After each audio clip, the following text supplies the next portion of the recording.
SMW media and entertainment presents एक मुलाकात आपके साथ।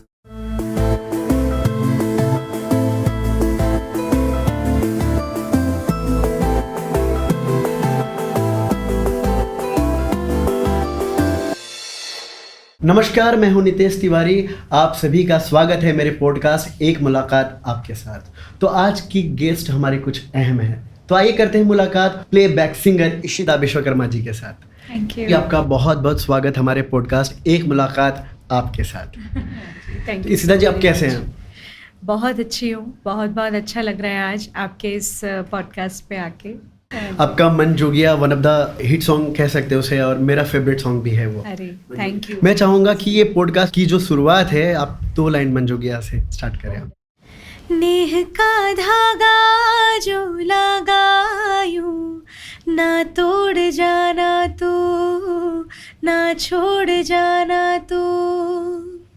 मन जोगिया जोगिया एक तू ही जोग है मेरा, दिल हो गया रोगिया और तू ही रोग है मेरा। मन जोगिया जोगिया एक तू ही जोग है मेरा, दिल हो गया रोगिया और तू ही रोग है मेरा। वाह, बहुत खूब, बहुत खूब। तो आपको पहले से पता था कि अरिजीत सिंह जी आपके साथ डुएट कर रहे हैं? नहीं, एक्चुअली इस गाने की ना बड़ी अनोखी कहानी रही है जी। मैं चाहता हूँ ये कहानी आप पूरा विस्तार में समझाएं। मेरे पास बहुत टाइम है और मैं सुनना चाहूँगा, और हम दर्शकों को भी सुनाएंगे कि एक हिट गाना बनाने के पीछे क्या स्टोरी रहती है। जी। तो मैं बहुत ही एक नई आर्टिस्ट थी जब मैं मुंबई आई, क्योंकि यहाँ पे हम लोग एक स्मॉल टाउन से बिलोंग करते थे और मुंबई एक बहुत बड़ा मतलब एक महासागर है। और जब हम जबलपुर से यहाँ आए तो सब कुछ हमारे लिए बड़ा नया था। यहाँ पे कोई पहचान के लोग नहीं थे, किसी को हम जानते नहीं थे, तो बड़ी नई सी दुनिया थी। और उस टाइम पे जो भी छोटी मोटी चीज़ें जो समझ में आती थी कि हाँ ये करना चाहिए, या जो ऐसी अपॉर्चुनिटी मिलती थी वो हम करते थे। तो मैं स्क्रैच काफ़ी गाया करती थी, मतलब अलग अलग फिल्म्स के अलग अलग बहुत सारे ऐसे गाने होते हैं जिनके स्क्रैचेस होते हैं, और फिर स्क्रैच आर्टिस्ट उन्हें गाते हैं, रेडी करते हैं, पूरा रिकॉर्ड करते हैं, और उसके बाद फिर एक फाइनल सिंगर जो बड़े नाम आप देखते हैं उनमें से कोई उन्हें डब करता है या गा देता है। तो मेरे लिए ये था कि मैं बहुत छोटी थी, मतलब शायद 15-16 साल की थी, तो मुझे ये था कि यार मुझे सीखना है। बट प्लेबैक के लिए एज इन कोई ऐसा इंस्टीट्यूट या एकेडमी नहीं है जो आपको प्लेबैक सिंगिंग सिखाता हो कि भाई आपको एक कंडेंसर माइक के सामने एक साउंड प्रूफ स्टूडियो के अंदर उस बॉक्स के अंदर आप कैसे गाते हो या आपको कैसे गाना चाहिए, ये कहीं सिखाया नहीं जाता।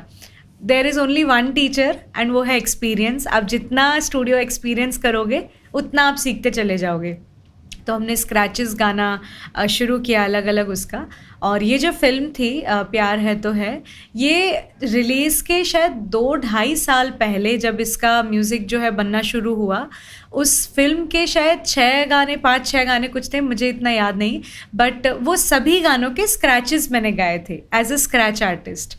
और सारे गाने मैंने रेडी किए थे, सब गाने मैंने रिकॉर्ड भी किए सब। फिर मैं भूल भाल गई उन्हें कि पता नहीं मतलब ऐसे तो कितने गाए होंगे। वन फाइन डे एक कॉल आता है मेरे पास, कि मेरी मम्मा के पास, कि मतलब 2.5 साल पहले अपने स्क्रैच रिकॉर्ड किया? हाँ जी, हाँ जी। ये जो मन जोगिया जो गाया मैंने, ये 2.5 साल पहले कर चुके थे। Scratch yes.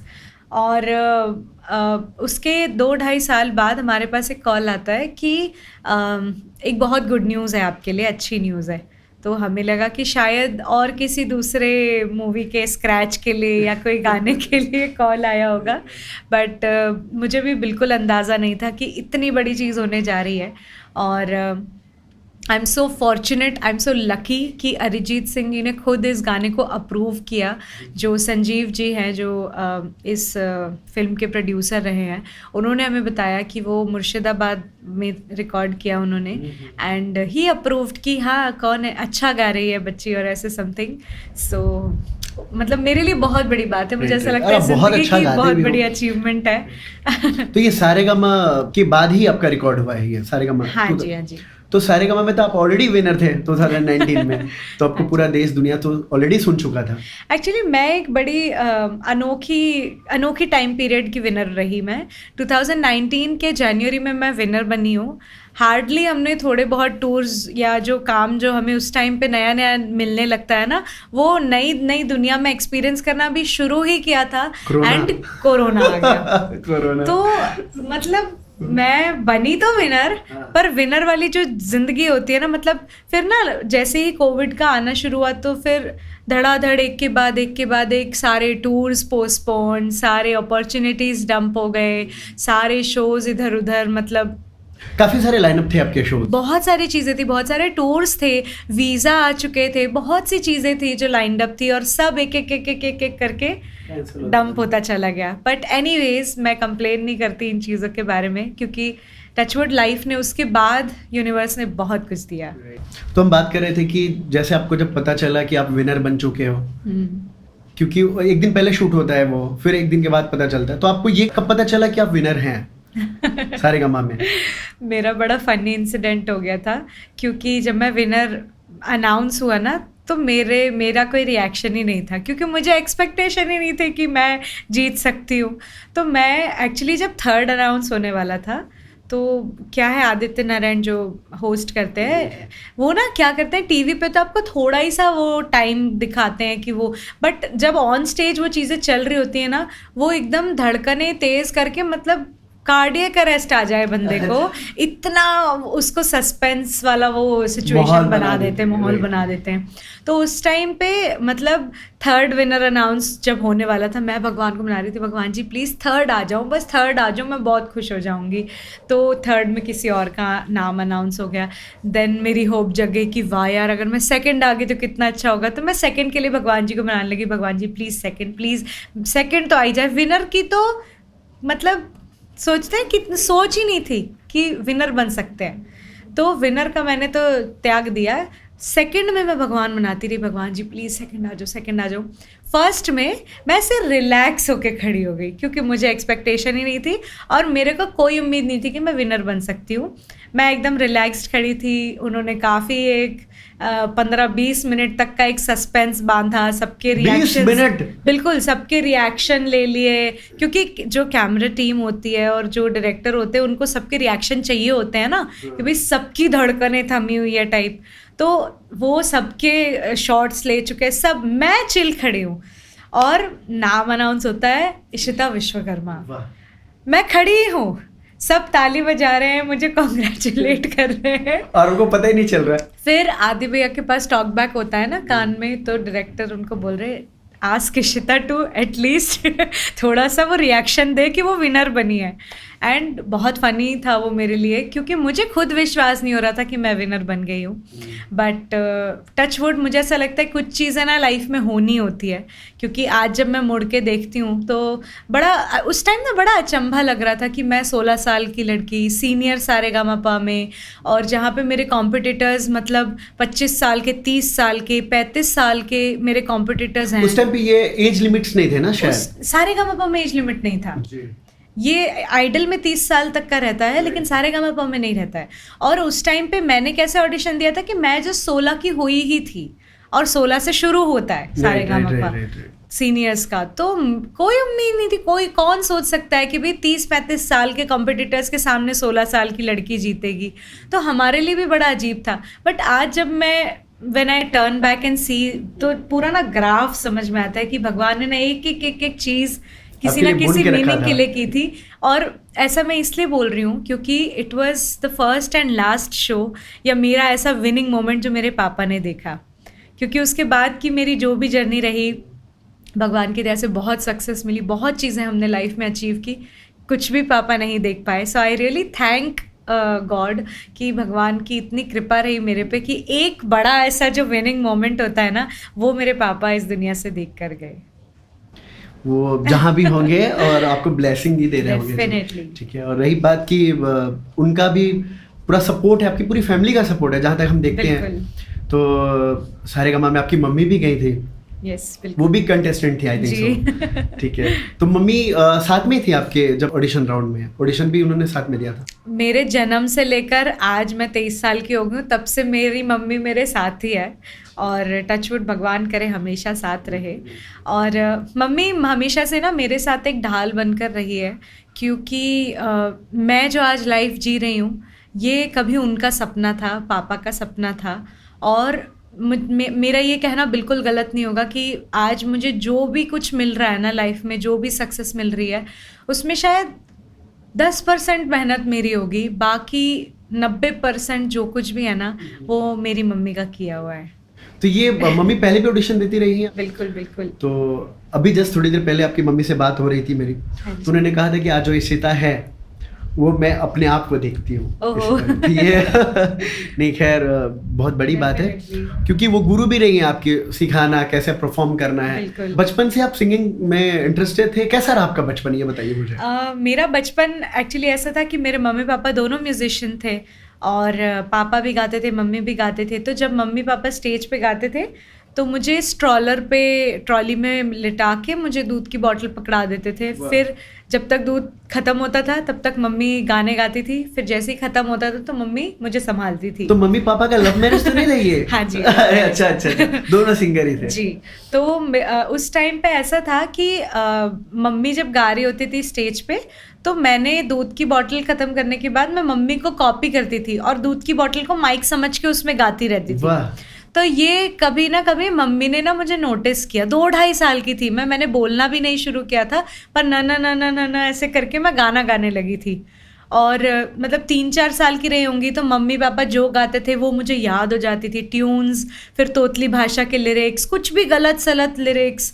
तो वो मम्मी पापा ने ना बहुत इनिशियल लेवल पे, बहुत छोटी सी एज में नोटिस किया कि इसके अंदर बिल्कुल म्यूज़िक आया है और ये भी गाती है। तो उसी एज से फिर मम्मी पापा ने ना मुझे सीखने भेज दिया कि मतलब अगर इसका अभी से दिख रहा है कि म्यूजिक में है इसको इंटरेस्ट, तो अभी से इसको डाल दो सीखने के लिए। दोनों साथ में ही शोज करते थे, इवेंट्स करते थे? जी। मेरे मम्मी पापा टूर्स भी बहुत करते थे, तो मैं मम्मी पापा लोगों के साथ 6-6 महीने लंदन भी जा चुकी हूँ, यूके टूर कर चुकी हूँ। तो ऑलरेडी आपने तो पूरा लाइफ देख ही चुके थे कि एक सिंगर का। हाँ, उस टाइम पे तो मैंने देखा है, हालांकि मुझे याद नहीं है उतना, बहुत छोटे की बात है ये, बट लाइफ बहुत अप्स एंड डाउन्स भरी रही। मेरे मम्मी पापा ने भी अपने लाइफ में बहुत कुछ फेस किया, एंड उसके बाद अब जाके बहुत चीज़ें आई। जिस फील्ड से हम काम कर रहे हैं, म्यूज़िक बेसिकली, तो ये थोड़ा सा एक स्टेबिलिटी होना थोड़ा टफ हो जाता है, क्योंकि ये बाकी की तरह नहीं कि जॉब मिलना ही मिलना है या सैलरी मिलना ही मिलना है। और रही बात आपका रियाज, आपकी मम्मी कैसे करवाती थी, थोड़ा इसके बारे में हम जानना चाहते हैं। मम्मी मेरी जो है प्रॉपरली एकदम प्योर वैसा ट्रेनिंग मम्मी को कभी मिली नहीं, कभी उन्होंने ऐसे प्रॉपरली सीखा नहीं स्टेप बाय स्टेप। तो इसलिए उनकी बहुत छोटे से ही मेरे मतलब मम्मी की इच्छा थी कि इसको मैं प्रॉपर सिखाऊंगी।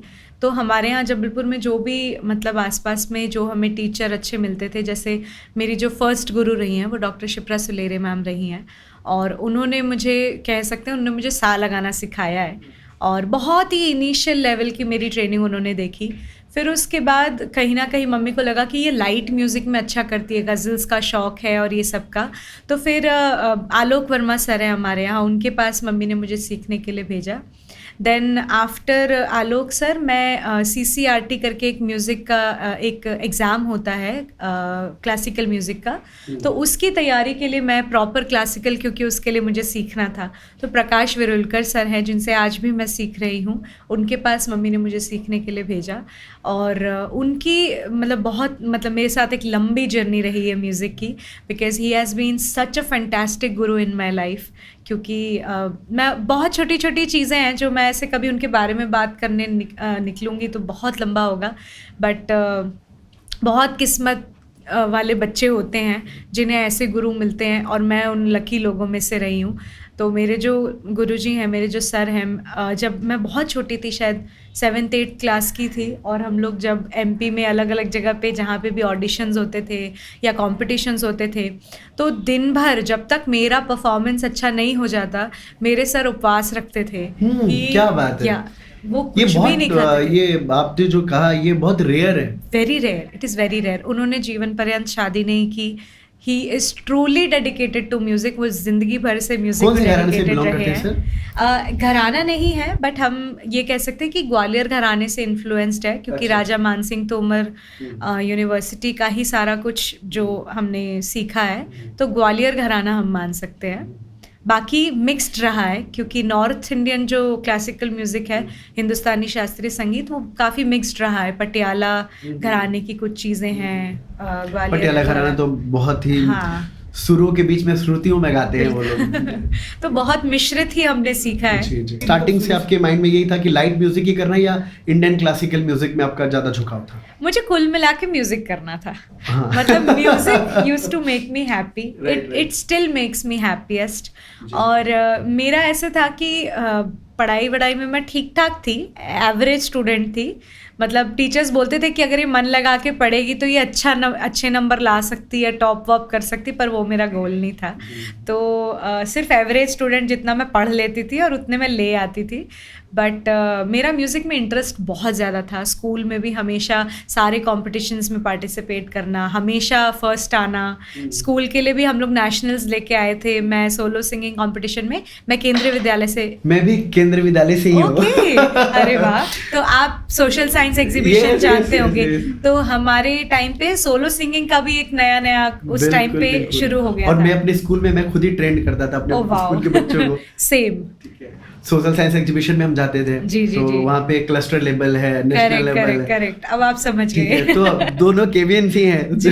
तो उसका नेशनल्स हम जबलपुर रीजन के लिए लेके आए थे। अच्छा। तो वो मेरे लिए बड़ी खुशी वाली बात रही है, और मेरा स्कूल भी बहुत बहुत इस चीज़ को अप्रिशिएट करता था। राइट, क्योंकि सीसीए कंपटीशन हमारे स्कूल में होता ही रहता था। बिल्कुल। केवी में अभी Yes. तो ऐसा लग रहा है कि एकदम अपने स्कूल के स्टूडेंट्स के साथ बात कर रहा हूँ।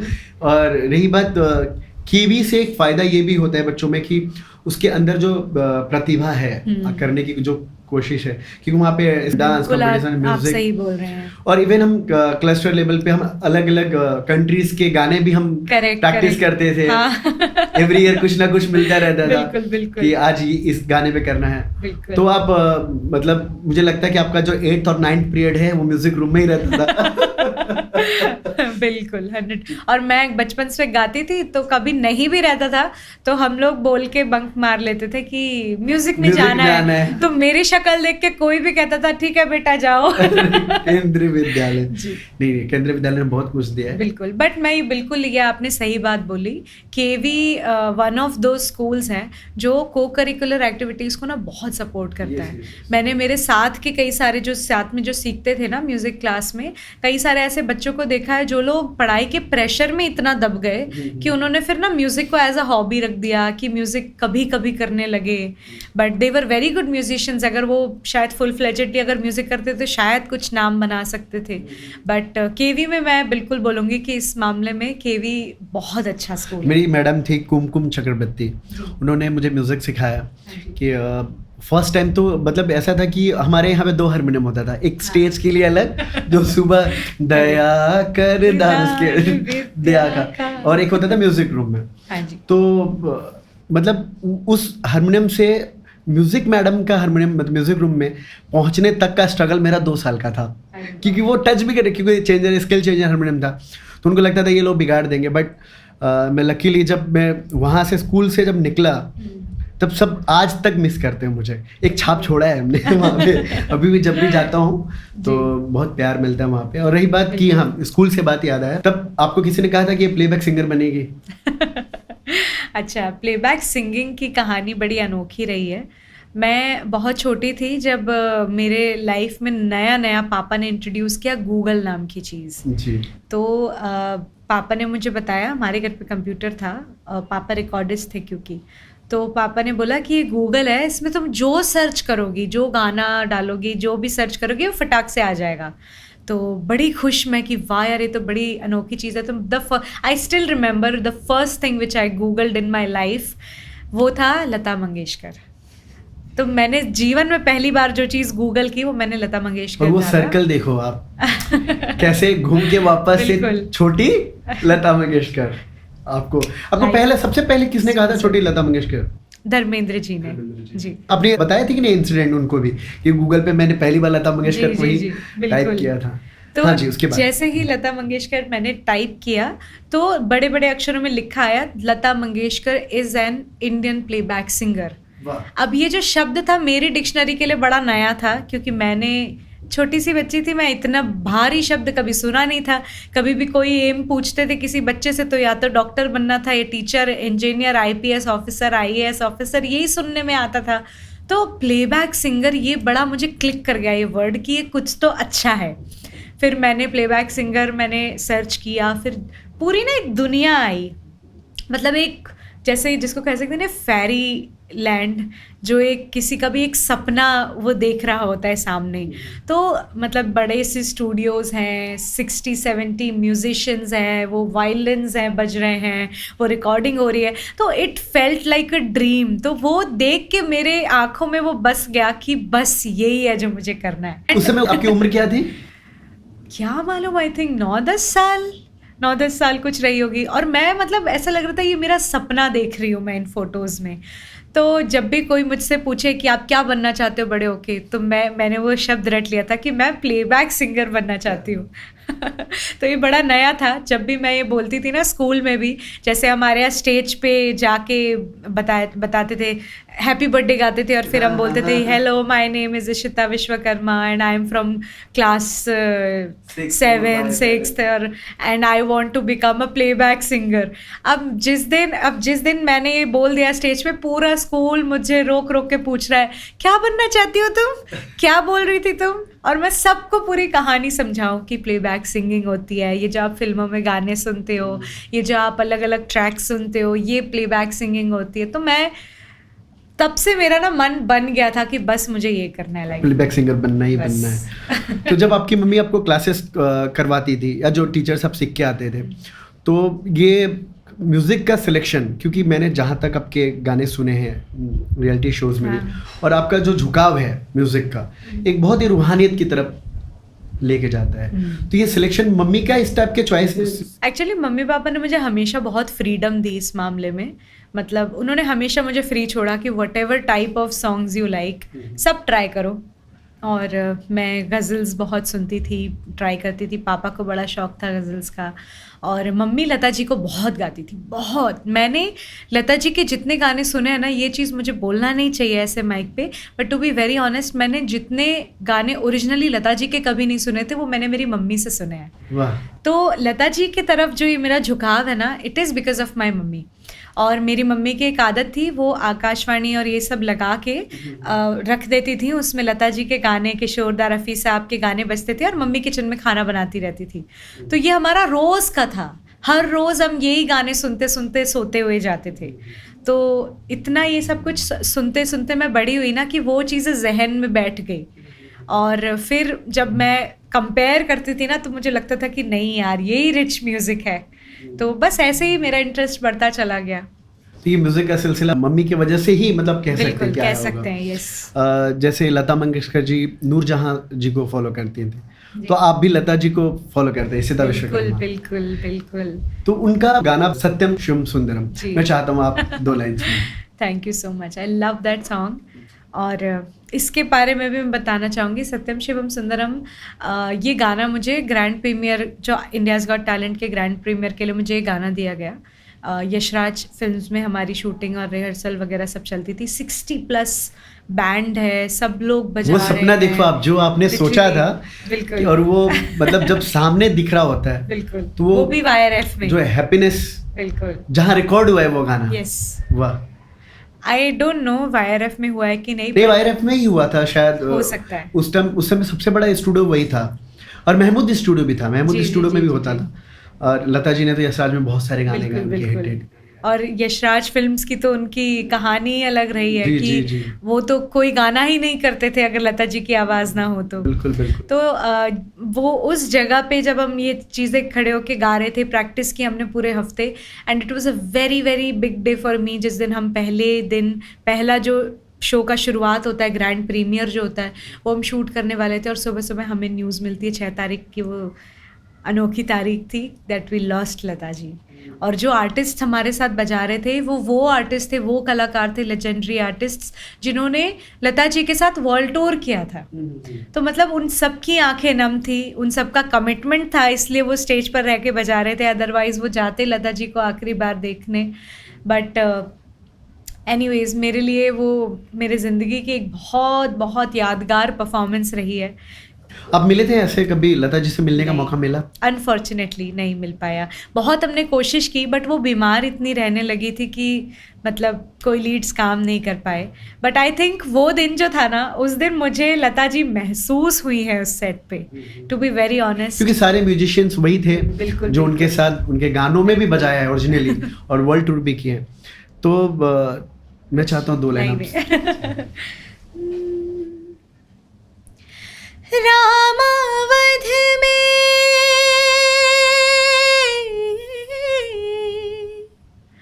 रामावध में काशी में शिव, कान्हा वृंदावन में। दया करो प्रभु देखो इनको, दया करो प्रभु देखो इनको, हर घर के आंगन में। राधा मोहन शरणम,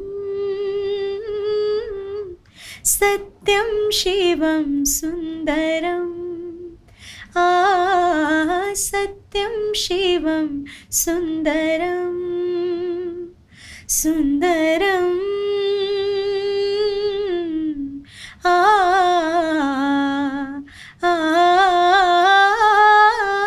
सत्यम शिवम सुंदरम।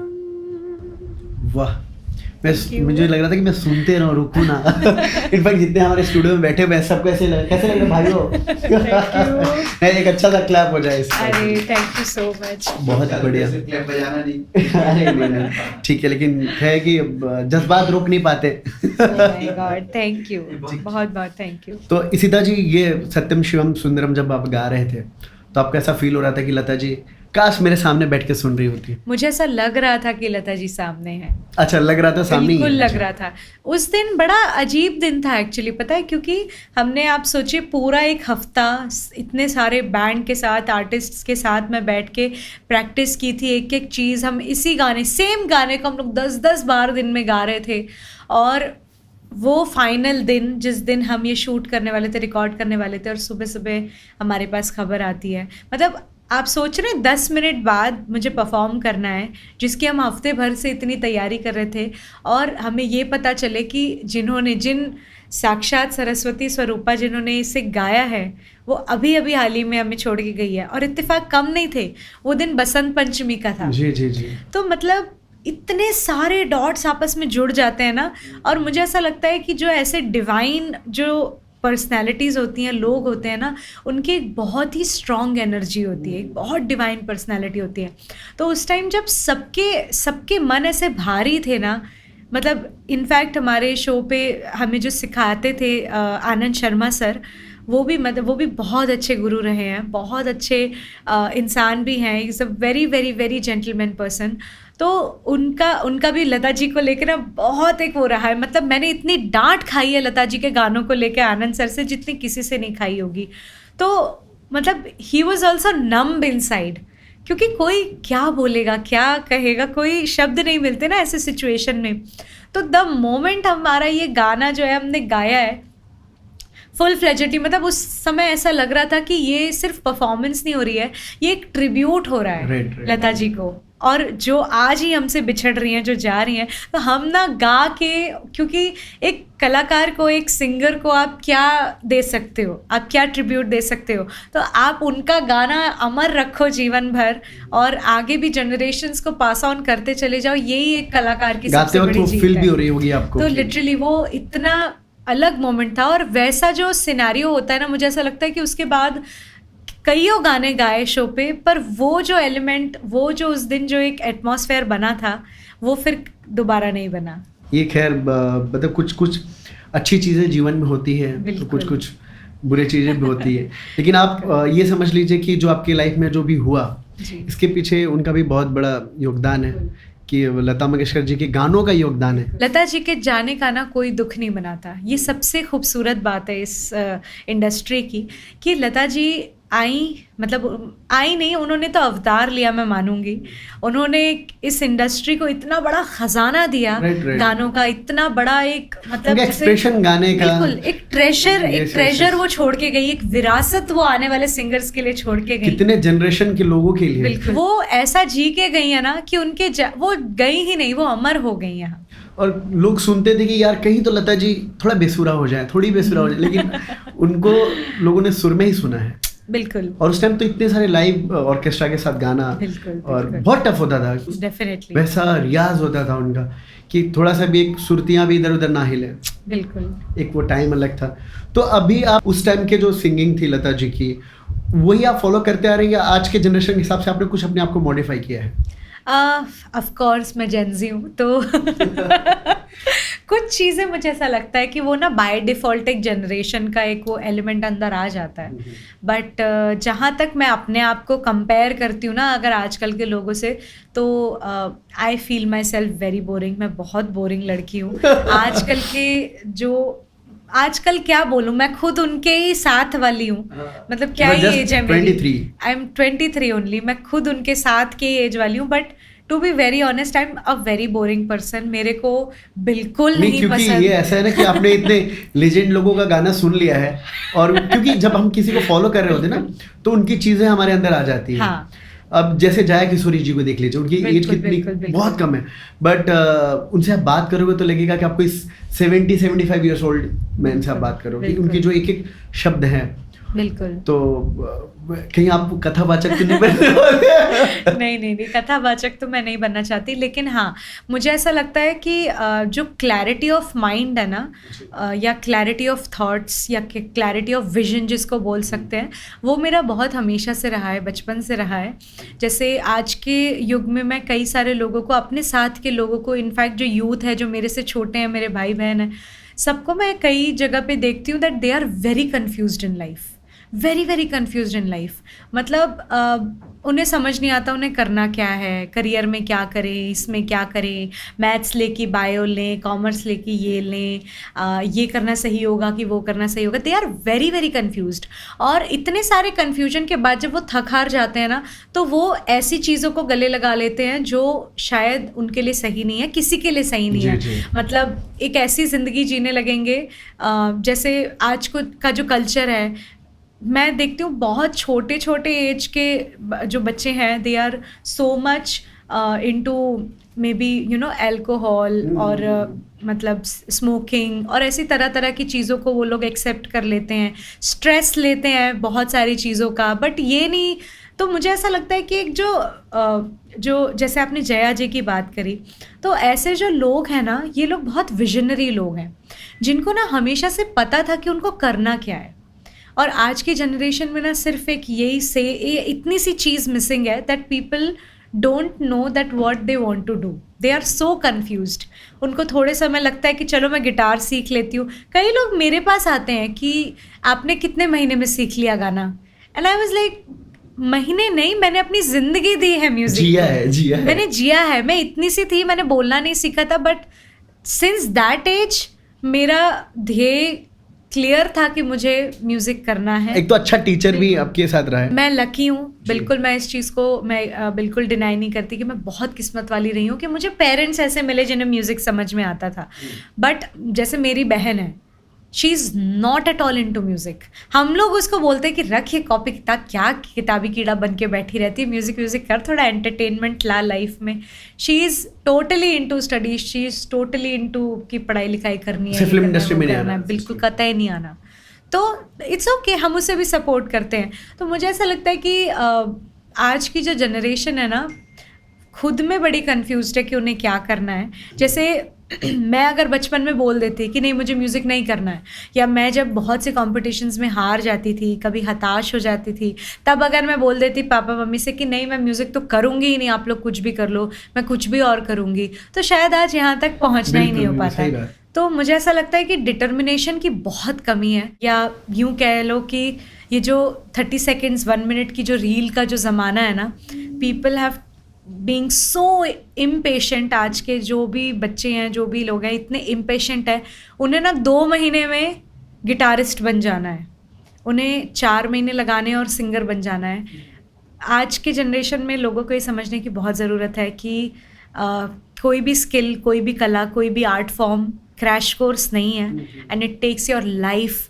आज भी मैं कहती हूँ मैं बहुत कमज़ोर हूँ, मैं मतलब जिस लेवल की आर्टिस्ट्री मैं इमेजिन करती हूँ मेरी लाइफ में कि मुझे ये पहुँचना है, मुझे ये करना है, हर दिन एक नया चैलेंज मेरे सामने आके खड़ा हो जाता है, और मुझे ऐसा लगता है कि मैं चाहे ज़िंदगी भर भी सीखती रहूँगी म्यूज़िक तो भी कम पड़ेगा। हाँ, अनंत है, ये तो सागर है। और रही बात सा लगाने के लिए आपको कम से कम 2 साल चाहिए, मुझे तो ऐसा लगता है। मुझे ऐसा लगता है ये जो टाइम बाउंडेशन है ना, कि आपको 6 महीने में हम साल लगवा देंगे या साल भर में हम आपको इतने राग सिखा देंगे, ये टाइम बाउंडेशन ही सब गड़बड़ कर रही है। आप जाओ एक बार, आप सीखना शुरू करो और उसके बाद आप भूल जाओ। आपको जब तक सा परफेक्ट नहीं हो रहा ना, आप आगे मत बढ़ो। बिल्कुल बिल्कुल सही बात। मेरे पास भी कुछ ऐसे सिंगर्स भी आते हैं कि इनका डायरेक्ट म्यूजिक वीडियो ही बनाना है।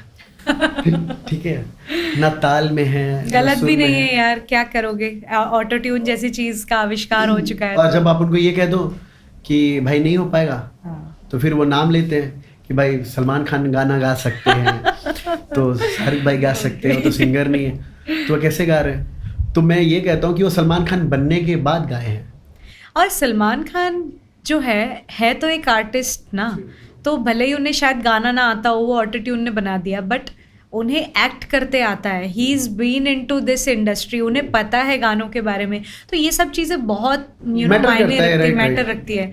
आपने अपनी पूरी ज़िंदगी भर इंजीनियरिंग की है, कुछ किया है, एंड आप सडनली एकदम से म्यूज़िक की फील्ड में आना चाहते हो और म्यूज़िक करना चाहते हो, तो बहुत अलग अलग हो जाती है बातें। और म्यूजिक की तो मतलब परिभाषा ही अलग है, और ये कोई बोल भी नहीं पाता है कि किसी से पूछे व्हाट इज म्यूजिक तो बता ही नहीं पाएगा। गायन नित्य वादन की संगत को संगीत कहते हैं, किसी और से पूछोगे तो वो कुछ अलग ही बताएगा।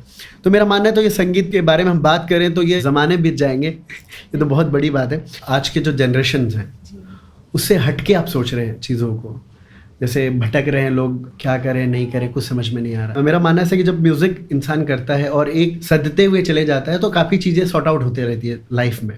बिल्कुल। तो आज के जो जनरेशन के बच्चे हैं, इवन आप भी 20-30 हो, तो कैसे अपने में और उनमें डिफरेंस देखते हैं? मुझे ऐसा लगता है सबकी लाइफ अपनी अपनी होती है अलग तरीके की, और मेरी लाइफ ऐसी रही है कि मैंने बहुत छोटी उम्र से मैच्योरिटी फेस की, क्योंकि बहुत अलग तरीके की ज़िंदगी रही। एक तो पूरी क्लास में अगर 30 में से 25 बच्चे IAS या IPS या डॉक्टर इंजीनियर बनना चाहते थे, मैं एक अनोखी थी जिसको कुछ अनोखा ही लाइफ में करना था। तो मतलब बहुत से अलग अलग चैलेंजेस भी लाइफ में फ़ेस किए हैं, क्योंकि मम्मी पापा लोग भी सपोर्ट तो बहुत करते हैं, लेकिन होता क्या है कि जब आपको रिजल्ट्स नहीं मिलते हैं ना, तो लोग फिर आपको सुनाने भी लग जाते हैं कि भाई आप अपनी बच्ची को टाइम वेस्ट क्यों करा रहे हो, या मत डालो ये फील्ड में, ऐसा है वैसा है, ये है वो है। और बहुत से ऐसे भी पड़ाव आते हैं जब खुद को भी ऐसा लगने लगता है कि क्या करूं यार, मैं म्यूज़िक के लिए बनी भी हूं या नहीं। तो बहुत सी ऐसी चीज़ें लाइफ में आती हैं, और अप्स एंड डाउन्स आते हैं, चैलेंजेस आते हैं, जो इंसान को ना बनाते हैं, मतलब एक कैरेक्टर डिफाइन करते हैं किसी भी व्यक्ति का। तो मुझे ऐसा लगता है मुझे भी मेरी लाइफ ने मतलब तोड़ मरोड़ के या जोड़ तोड़ के कुछ ना कुछ आज जहाँ तक भी जो जैसा भी बनाया है वो बनाया है। और बहुत सी ऐसी चीज़ें जो मैं आज की जनरेशन के साथ मैच नहीं कर पाती, मे बी बिकॉज़ बहुत छोटी थी तब लाइफ में मुझे जिम्मेदारियाँ समझ में आने लग गई, या मुझे समझ में आने लग गया कि I can not waste my time, या ये समझ में आने लग गया बहुत छोटी एज में, मतलब शायद 8-9 क्लास में रही होंगी, तब मुझे फील होने लग गया था कि नहीं, I don't have much time to कि मैं मतलब दोस्तों के साथ खेलने जाना या कभी पिकनिक्स पे जाना, घूमने फिरने जाना। आजकल आप जैसे इट इज़ वेरी कॉमन, हम मतलब मैं जब स्कूल में थी तब भी बड़ा कॉमन था कि भाई स्कूटी उठा के लोग घूमने वूमने जाते थे। I have never experienced that in my life. मैंने कभी अपनी लाइफ में एक्सपीरियंस नहीं किया कि कॉलेज जाना, कॉलेज के बाहर घूमने फिरने जाना। क्यों, ऐसा क्यों, मतलब क्योंकि वो टाइम ही नहीं मिला। मतलब म्यूजिक में इतना टाइम आपने लगा दिया? मतलब उस टाइम पे मेरा फोकस या मेरा गोल सिर्फ ये था कि यार मुझे म्यूज़िक में कुछ ना कुछ करके दिखाना पड़ेगा, अगर मैं म्यूज़िक करते रहना चाहती हूँ तो। क्योंकि अगर मैंने इसमें रिजल्ट्स नहीं दिए, अगर मैंने म्यूज़िक में कुछ अच्छा उखाड़ के नहीं दिखाया लाइफ में तो शायद मुझे नहीं करने मिलेगा या मुझे इन फ्यूचर नहीं करने दिया जाएगा। और जबलपुर से मुंबई आने तक का सफ़र भी बड़ा मुश्किल रहा है। टचवुड, भगवान को मैं बहुत थैंक यू बोलती हूँ कि आज I have a settled and decent life in Mumbai, in my dream city. Mumbai हमेशा से मेरे सपनों का शहर रहा है, पर मुंबई बहुत रुला कर मिला है, बहुत पापड़ बेले हैं तब जाके मुंबई नसीब हुआ है। और मुंबई के साथ ना बहुत मेरी मतलब ऐसी कहानी रही है कि मैं बहुत छोटी थी तब हम लोग यहाँ पे ऑडिशंस देने के लिए आया करते थे, नहीं हो पाता था या नहीं सिलेक्ट हो पाती थी, आउट हो जाती थी, रोते रोते 17 घंटे की जर्नी ट्रेन में वापस लौट के जाती थी, खाती पीती भी नहीं थी, फिर पापा मम्मी मुझे मना पटा के खिलाते थे। तो मतलब इट्स बीन अ जर्नी कि मुंबई आने तक का ना एक सफ़र। और being a small town person हमारे लिए ना ऐसे मतलब नो डाउट मम्मी पापा बहुत सपोर्टिव थे, लेकिन एक बच्ची को, एक लड़की को अनजाने से इतने बड़े शहर में स्ट्रगल करने के लिए भेज देना बिल्कुल भी नहीं एक्सेप्टेबल था। बिल्कुल भी एक्सेप्टेबल नहीं था। तो मुझे अपनी लाइफ में कुछ ना कुछ अचीव करना ही था, जिसकी वजह से मैं घर पे ये जिहाद पुकार सकूं कि भाई मेरे को मुंबई जाना है। तो उसके लिए बस एक ही ज़रिया था और वो था रियलिटी शोज़। क्योंकि रियलिटी शो में क्या होता था कि आप ऑडिशन देते थे, मेहनत करके थोड़ा बहुत आगे जाते थे, एक एक एपिसोड, और जितने एपिसोड आप आगे जाओगे उतना आपको मुंबई में रहने मिलेगा। तो मुंबई आने का एक ही ज़रिया था कि भाई ऑडिशन दो, सिलेक्ट हो या मेहनत करो उसके लिए और शो में टिके रहो बस। इसके पहले आपने कितने बार ऑडिशन दिए हैं? मैंने शायद 15-20 ऑडिशंस लाइफ में 20 दिए होंगे। ऑडिशंस? यस, छोटी सी उम्र से शुरू कर दिया था। 15-20 ऑडिशंस आराम तो से लिटिल दिए चैम्प होंगे। में भी आप जा हाँ, चुके हो? अपार्ट फ्रॉम कॉम्पिटिशंस, मैं सिर्फ ये ऑडिशंस रियलिटी शोज की बात कर रही हूँ। जी जी।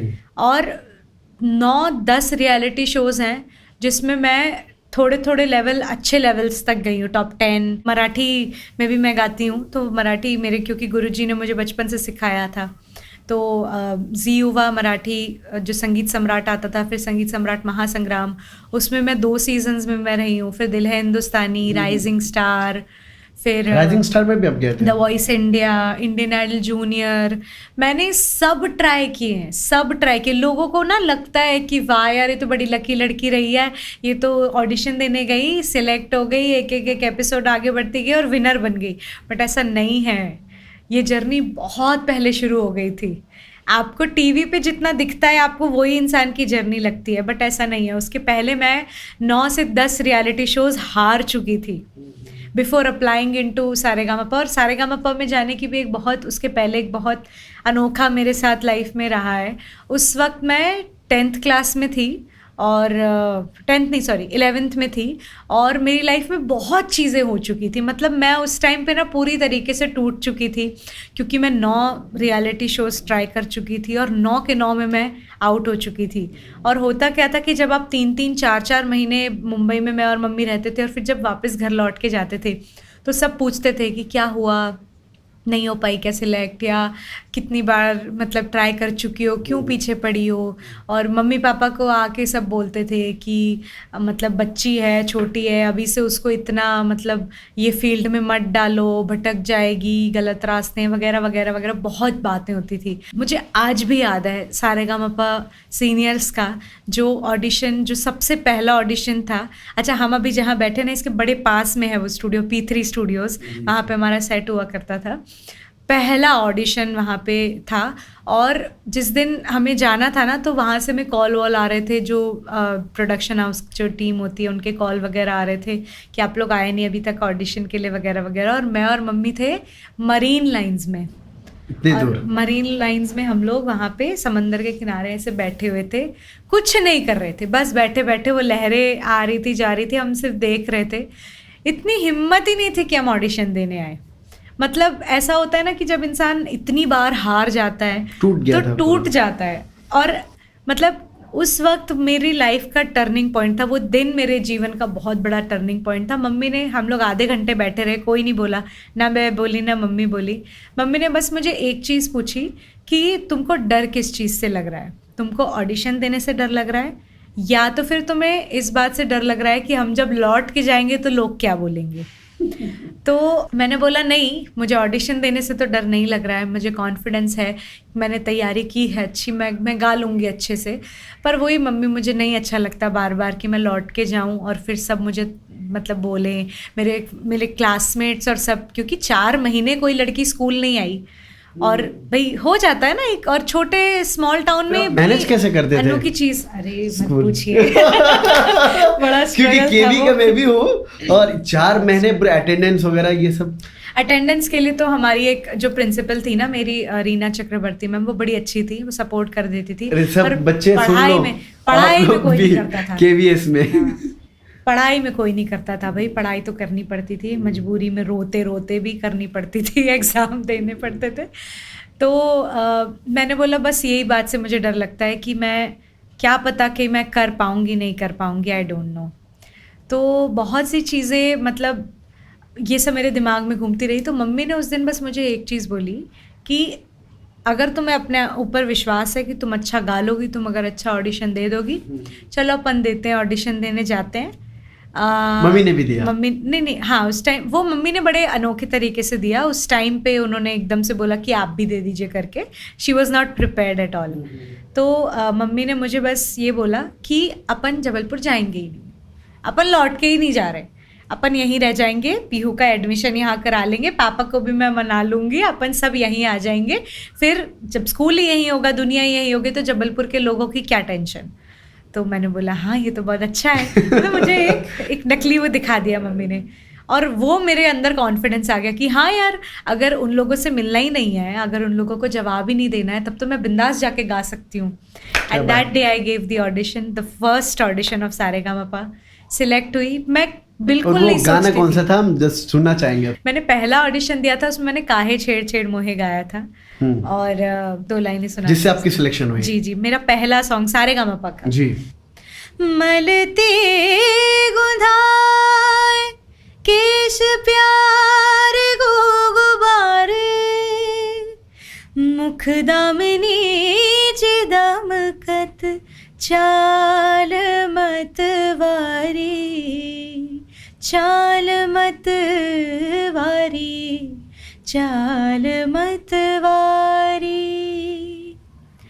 काहे छेड़ छेड़ मोहे गरवा लगाए, काहे छेड़ छेड़ मोहे गरवा लगाए, काहे छेड़ छेड़ मोहे। नंद को लाल ऐसो ढीठ, नंद को लाल ऐसो ढीठ, बरबस मोरी लाज लीन्ही, लाज लीन्ही, लाज लीन्ही, बरबस मोरी लाज लीन्ही। बिंदा शाम मानत नाही, बिंदा शाम मानत नाही। कासे कहूँ मैं अपनी जिया की, सुनत नाही माई। काहे छेड़, काहे छेड़, काहे छेड़ छेड़ मोहे। वाह वाह वाह। और ये सेमी क्लासिकल सॉन्ग आपने सिलेक्ट किया जी, पूरे धनाश्री। हाँ जी जी जी। आप कैसे लगे, आपने कुछ ज्यादा टफ सॉन्ग सिलेक्ट कर लिया था? नहीं, ये गाना मुझे पसंद बहुत था और तैयारी में करके आई थी। आपका किसने लिया था ऑडिशन? सबसे पहला मेरा ऑडिशन आनंद शर्मा सर ने लिया था। हमारे टीम ने आपके लिए कुछ सवाल रेडी किए हैं, तो मैं चाहता हूँ कि आप उसका जवाब दें। ठीक है। तो पहला सवाल आपसे है कि यदि आपको अपने लाइफ के बारे में 3 शब्दों में डिस्क्राइब करना हो तो आप कैसे करेंगे? अरे बाप रे ये तो मैंने खुद भी नहीं सोचा कभी। First thing of course music, गाना। दूसरा है खाना, बिकॉज आई लव फूड, और मेरा बहुत इस बात पे विश्वास है कि अच्छा खाओगे तो अच्छा गाओगे। और तीसरा आई थिंक अध्यात्म। अध्यात्म हो गया, म्यूजिक एंड फूड। बहुत बेहतरीन। ये प्रिपरेशन करके आए थे क्या आप? कसम से नहीं करके, बट सच में मेरी आइडेंटिटी सही सही में यही 3 चीज़ है बस। और एक सवाल है, आपके लाइफ का कोई एक मेमोरेबल पल जो मनजोगिया और विनिंग आप रहे सारेगामा, इसके अलावा बताइए जिसमें आप प्राउड फील करते हैं अपने आप को। इन दोनों के अलावा बताना है आपको। मेरे लिए वो हर मोमेंट बहुत ज़्यादा नहीं, कोई एक बताना है आपको। अच्छा विनिंग मोमेंट था, लेकिन विनिंग मोमेंट से ज़्यादा खुशी मुझे ना किसी और चीज़ की थी। वो बताइए। वो ये थी कि जब विनर मेरा नाम अनाउंस हुआ और सारी नहीं, चीजें, आप मनजोगिया एंड विनिंग, आप सारेगामा को भूल जाइए। अच्छा, ऐसा पल बताइए जिसमें आपको ऐसा लगता है कि वाह, ये एक अचीवमेंट जो मिला एंड आप उस चीज़ के लिए प्राउड फील करते हैं। मेरे मम्मी पापा को जब भी मैं देखती थी ना, ऐसे आंखें आंसुओं से भरी हुई, खुशी से ताली बजाती हुई, पापा ऐसे मुझे करते पता हुए। था आपका जवाब यही हाँ, होगा। तो वो ही मेरे लिए मेरी जिंदगी की सबसे बड़ी खुशी हुई है। एक दिन के लिए आपको ऑटो ट्यून का एक पावर दे दिया जाए एक दिन के लिए, हाँ। तो आप किस सिंगर को ट्रोल करोगे? ओह माय गॉड एक दिन के लिए ऑटो ट्यून दे दिया अरे जाए। लोग खुद ही कंटेंट दे देते हैं। आप देखो इंस्टाग्राम के रील्स में सब गाया वाया होता है, इन लोगों ने तरीके तो आप का। किसको बाप रे। करोगे, आप ये बताओ। फॉरेनर किसी आर्टिस्ट नहीं, हमारे बॉलीवुड इंडस्ट्री से बताओ आप। बॉलीवुड के तो खुद ही गा देते हैं, पता है, इंटरव्यू पॉडकास्ट में आके खुद ही गा दे देते हैं और दे देते हैं, तो मैं तो क्या ही ट्रोल आपके मुंह से सुनना चाहूंगा। असीस कौर मे बी, क्योंकि वो भी लाइव पता नहीं, मुझे समझ नहीं आती उनकी आवाज़, वो क्या गाती हैं। उनके गाने बड़े पसंद है, पर ऐसे लाइव कभी सुनो तो समझ ही नहीं आता गाया क्या, कि उन्होंने गाया या नहीं कि गाया, ऐसा उन्होंने लगता है। गाया क्या। And Jasleen Royal for sure. What about Dhvani Bhanushali? First of all she is not a singer, जी जी जी। She is not a singer. लेकिन ये देखो, अब हम कह रहे हैं, बट आप उनके गाने देखो, सारे हिट। क्या बोलोगे, लक। ठीक है, चलिए आगे बढ़ते हैं। आपके हिसाब से एक लड़की की ब्यूटी क्या है? एक लड़की की खूबसूरती उसका कॉन्फिडेंस है। अगर वो खुद के लिए कॉन्फिडेंट है ना कि मैं जो हूँ, जैसी हूँ, बहुत अच्छी हूँ और what ever I am doing in life is right, मेरे को लगता है ये एक बहुत ही प्रेशियस गहना है जो हर लड़की पहन सकती है। आपको लगता है कि ये अभी जो समय चल रहा है उसमें ये आपका आंसर मैच कर रहा है? हाँ, लड़कियाँ ऑलरेडी बड़ी कॉन्फिडेंट है, which is a good thing in today's world, but वही है ना कि कॉन्फिडेंस और ओवर कॉन्फिडेंस के बीच में एक पतली सी लाइन का अंतर होता है। बस वो क्रॉस मत करो, कॉन्फिडेंट ही रहो, तो फिर you can win the world. और ये जैसे आजकल आप देख रहे हो कि लड़के चाहे लड़की जो टीन एज के हैं, ये अपने जीवन को जीना ही नहीं चाहते, ये नशे करके एक अलग लाइफ में अपने आप को लेकर जाते हैं, एक अलग ट्रोमा में क्रिएट कर लेते हैं। तो उस विषय में आप क्या कहोगे? मुझे ऐसा लगता है, मुझे एक्चुअली इन लोग से सवाल है कि आप इतने दुखी क्यों हो? मतलब ऐसे कौन से दुखों के पहाड़ आपके ऊपर टूट पड़े हैं जो आपके ऊपर इतना स्ट्रेस है? I do understand stress. मैं खुद लाइफ में बहुत से स्ट्रेसफुल सिचुएशन से गुजरी हूँ, इनफैक्ट बड़े बड़े स्ट्रेसफुल सिचुएशन से गुजरी हूँ। मैंने अपनी लाइफ में तरीके की चीज़ें एक्सपीरियंस की है, बहुत बहुत गहन दुख भी एक्सपीरियंस किए हैं, बट मुझे ये चीज़ समझ नहीं आती कि पहली चीज़ तो ये कि यूथ बहुत कंफ्यूज्ड है, they don't know what to do, and second चीज़ कि they are very depressed, I don't know why.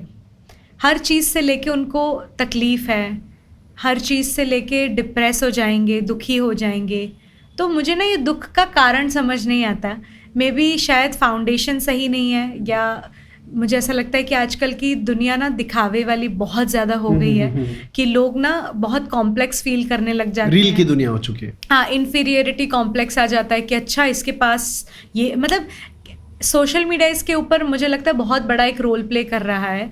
जैसे आप देखोगे ना सोशल मीडिया में, nobody is posting about their failures, nobody is posting कि वो कितनी बार हारे हैं, everyone is posting about their happy moments and happiness.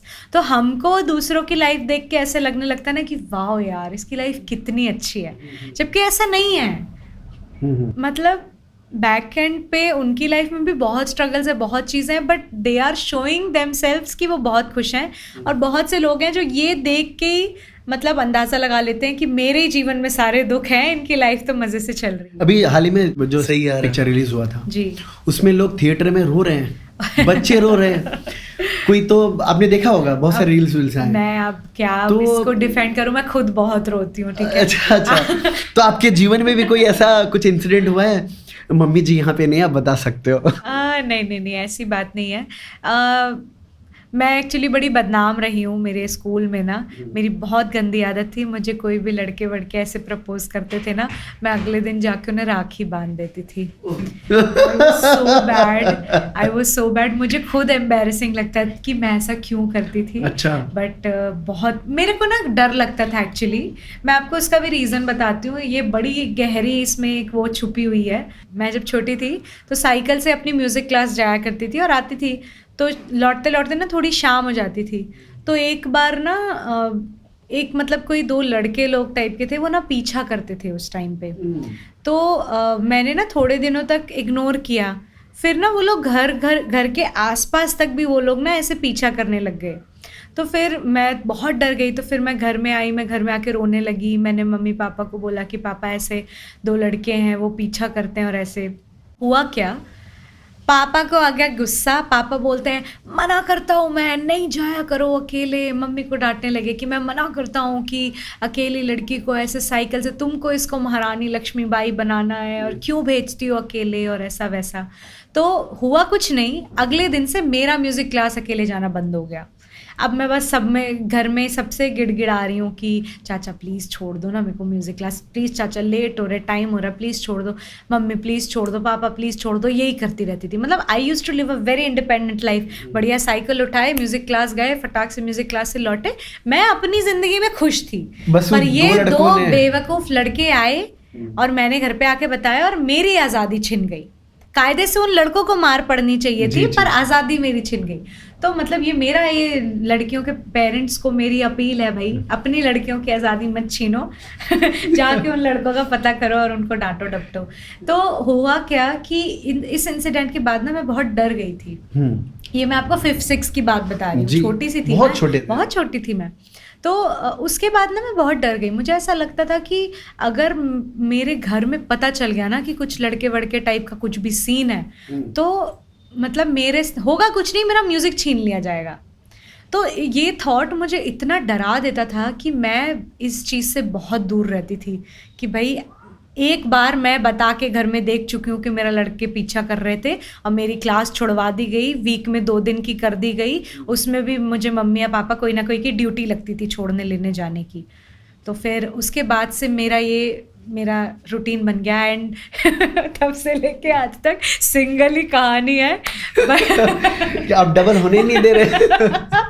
तो स्कूल में तो मैंने शायद ही कोई लड़का हो जिसको मैंने राखी ना बांधी, सबको लाइन से राखियां बांधी। तो सारे दोस्त जो जिनको आपने राखी बांध चुके हैं आप, तो एवरीवन इज अ तो सब की बात होती है उनसे कि यार तुमने तो राखी बांधी थी। एक्चुअली सब they all are doing very well. कुछ डॉक्टर बन रहे हैं, कुछ इंजीनियरिंग में अच्छा कर रहे हैं, कुछ ने तो एक तो अभी कुछ शायद ऑल इंडिया रैंक 3 लाया है, कुछ यूपीएससी एग्जाम में एक क्लास में। तो they all are doing really well in there. तो आप टच में हैं स्कूल के स्टूडेंट्स से, हमारे व्हाट्सएप ग्रुप्स आज भी ऑन है, सब तो ऑन है। कभी कभार वंस इन ब्लू मून बातें हो जाती हैं सबसे। लेकिन सबसे मतलब नोक झोंक व्हाट्सएप पे चलती रहती है बातचीत। नोक झोंक नहीं, नोक झोंक स्कूल में बहुत होती थी, लड़ते झगड़ते हम स्कूल में थे। जब से स्कूल से निकले ना सिर्फ याद आती है स्कूल की और फ्रेंड्स की, और वो सब जो खेलते कूदते थे, बास्केटबॉल जा रहे हैं, बंक मार के बैडमिंटन जा रहे हैं, वो सब याद। तो जैसे आप रोमांटिक सॉन्ग गा रहे होते हैं या कोई ऐसा सैड सॉन्ग गा रहे होते हैं, तो फिर आप किसको इमेजिनेशन करते हो? अरे मैं बड़ी ड्रीमी लड़की हूँ, मैं आपको क्या बताऊँ। मेरे ना दिमाग में इतनी इमेजिनरी दुनिया इतनी बड़ी है ना कि रियल लाइफ में मैं उतना रह ही नहीं पाती। मैं एक बहुत खोई लड़की हूँ, मैं आपको कैसे समझाऊँ। मेरी ना दिमाग में एक पिक्चर चल रही होती है पूरे time, 24/7 I am into a dreamy world. आप मुझे मूवी देखते, मुझे मूवीज़ का बहुत शौक है, बहुत शौक। आप मुझे कभी मूवी देखते हुए देख लोगे, मतलब मूवी तो चलो ठीक है, इंसान के इमोशन निकल के आते हैं, आप मुझे कभी नॉवल पढ़ते देख लो। I am a big big big fan of Chetan Bhagat. मैं इतनी नॉवेल्स पढ़ती हूँ, आप मुझे नॉवल पढ़ते कभी देख लोगे ना, किताब पढ़ते, आप बोलोगे ये लड़की पागल है, क्योंकि मैं किताब पढ़ रही हूँ, रोए जा रही हूँ, मतलब मेरी आंखें सूज गई हैं रोते रोते। तो नॉवल पढ़ने वाले की तो ये आदत होती है कि जब तक कंप्लीट नहीं हो हाँ। सेकंड थर्ड फोर्थ पढ़ते ही रहते हैं वो। बिल्कुल बिल्कुल, मैं भी वैसी तो हूँ। खो जाते हैं फिर उसमें। मैं भी वैसी हूँ, तो वही मैं बता रही हूँ ना कि जैसे आपने बोला ना कि आप इमेजिन क्या करते हो अगर मैंने खुद अपनी लाइफ में एक्सपीरियंस नहीं किया। अरे मैंने मेरे दिमाग में क्या एक्सपीरियंस नहीं कर लिया, मतलब नॉट विथ मी बट मेरे दिमाग में ना कैरेक्टर्स बिल्डअप हो जाते हैं। कि रोमांटिक सॉन्ग है तो आप सोच लेते हो कि मैं हाँ, रोमांस कर जैसे रही हूँ। अभी मैं साकेत और पायल की वो 12 इयर्स एक जो वो है चेतन भगत की नई नॉवल, अभी रिसेंट में मेरे दिमाग में साकेत और पायल ही चलेंगे। Every good happening is happening with Saket and Payal, every bad happening is with Saket and Payal. अब वो मेरे कहानी के हीरो हीरोइन अभी के लिए चल रहे, सारे गाने उनको समर्पित है। मॉम एंड डैड के जैसे लव मैरिज हुए हैं। हाँ जी। आपकी भी क्या लगती है कि अब तो अरेंज मैरिज होगी या लव मैरिज होगी, क्या लग रहा है नहीं, आपको? मुझे लगता है लव मैरिज ही होगी, क्योंकि अच्छा। जितनी मैं फैंटेसी लैंड वाली लड़की हूँ ना, लव मैरिज में ही पॉसिबल है। मतलब कुछ कोई समझ में आ रहा है या कुछ ऐसे मौका मिले कि उनको भी राखी बांधने के लिए अब रेडी हो? पता चला किसी ने अब मैं ऑफर सुधर गई हूँ, अब मैं नहीं करती हूँ ऐसा। अच्छा, ऑफर्स आते होंगे आपको? आते रहते हैं, मुझे नहीं आते एक्चुअली, मम्मी को आते हैं। मम्मी को आते हैं? मम्मी को मतलब सीधे शादी के ही आते हैं, और मैं बोलती हूँ मम्मी नहीं, ऐसा नहीं करना है मुझे। मैं चाहती हूँ कि भाई थोड़ा मैं जानूँ पहचानूँ, ऐसे थोड़ी कि बस फैमिलीज ने आपस में तय कर लिया हाँ लड़की तो अच्छी संस्कारी है एंड शादी करा दो। तो आप अरेंज मैरिज नहीं करेंगे कंफर्म है? कंफर्म Love तो नहीं with बोल arrange सकती। कर सकते हाँ हैं। हो सकता है, ऐसा हो सकता है। जैसे मॉम डैड की जो लाइफ है अब तो देखिए बहुत अच्छी रही उनकी, और आपको ऐसा लगता है कि आजकल लव मैरिज ज़्यादा सक्सेस है? बहुत 23rd के ही हो लेकिन आपको नॉलेज बहुत अच्छा मिल गया है, इतने लोगों के साथ रहे हैं, उठे बैठे हैं, तो आपको क्या लगता है कि आज के जनरेशन के बच्चों को लव मैरिज की तरफ जाना चाहिए या अरेंज मैरिज की तरफ जाना चाहिए? मैरिज को लेके ना मेरी जितनी समझ है, मैंने अपने आसपास में मेरे मतलब दीदी भैया जैसे लोग हैं, उन लोगों को जो मैंने अपनी लाइफ में अभी तक जितना नोटिस किया है, शादी ना एक भाग्य का खेल है, मुझे ऐसा लगता है। अगर आपका भाग्य है ना, मैंने कई ऐसे लोगों को देखा है जिन्होंने बहुत सोच समझ के देख परख के फाइनेंशियली स्टेबल, अच्छी जॉब है, यस अच्छा ये है वो है, घर परिवार अच्छा, सब अच्छा है, सारे ग्रीन टिक्स, बट स्टिल नहीं चल पाया। ऐसे लोग मैंने देखे हैं। मैंने कई ऐसे लोग देखे हैं जिनकी जोड़ी को सब लोगों ने बोल दिया था कि अरे अभी देखो तुम, अब भी 2 महीने में इनका डिवोर्स हो जाएगा, अरे ये तो हो ही नहीं वाला, अरे ये लोग को तो कभी सोसाइटी एक्सेप्ट नहीं करेगी, they are living happily together. तो इतने एक्सपीरियंसेस मैंने अभी लाइफ में मैंने बोला ना मैं फैंटेसी लैंड में जीती हूँ, मैं दूसरों के कैरेक्टर्स को इतना इमेजिन कर लेती हूँ, तो मुझे अभी तक मेरी जितनी समझ है ना, मुझे ऐसा लगता है ये भाग्य का खेल है।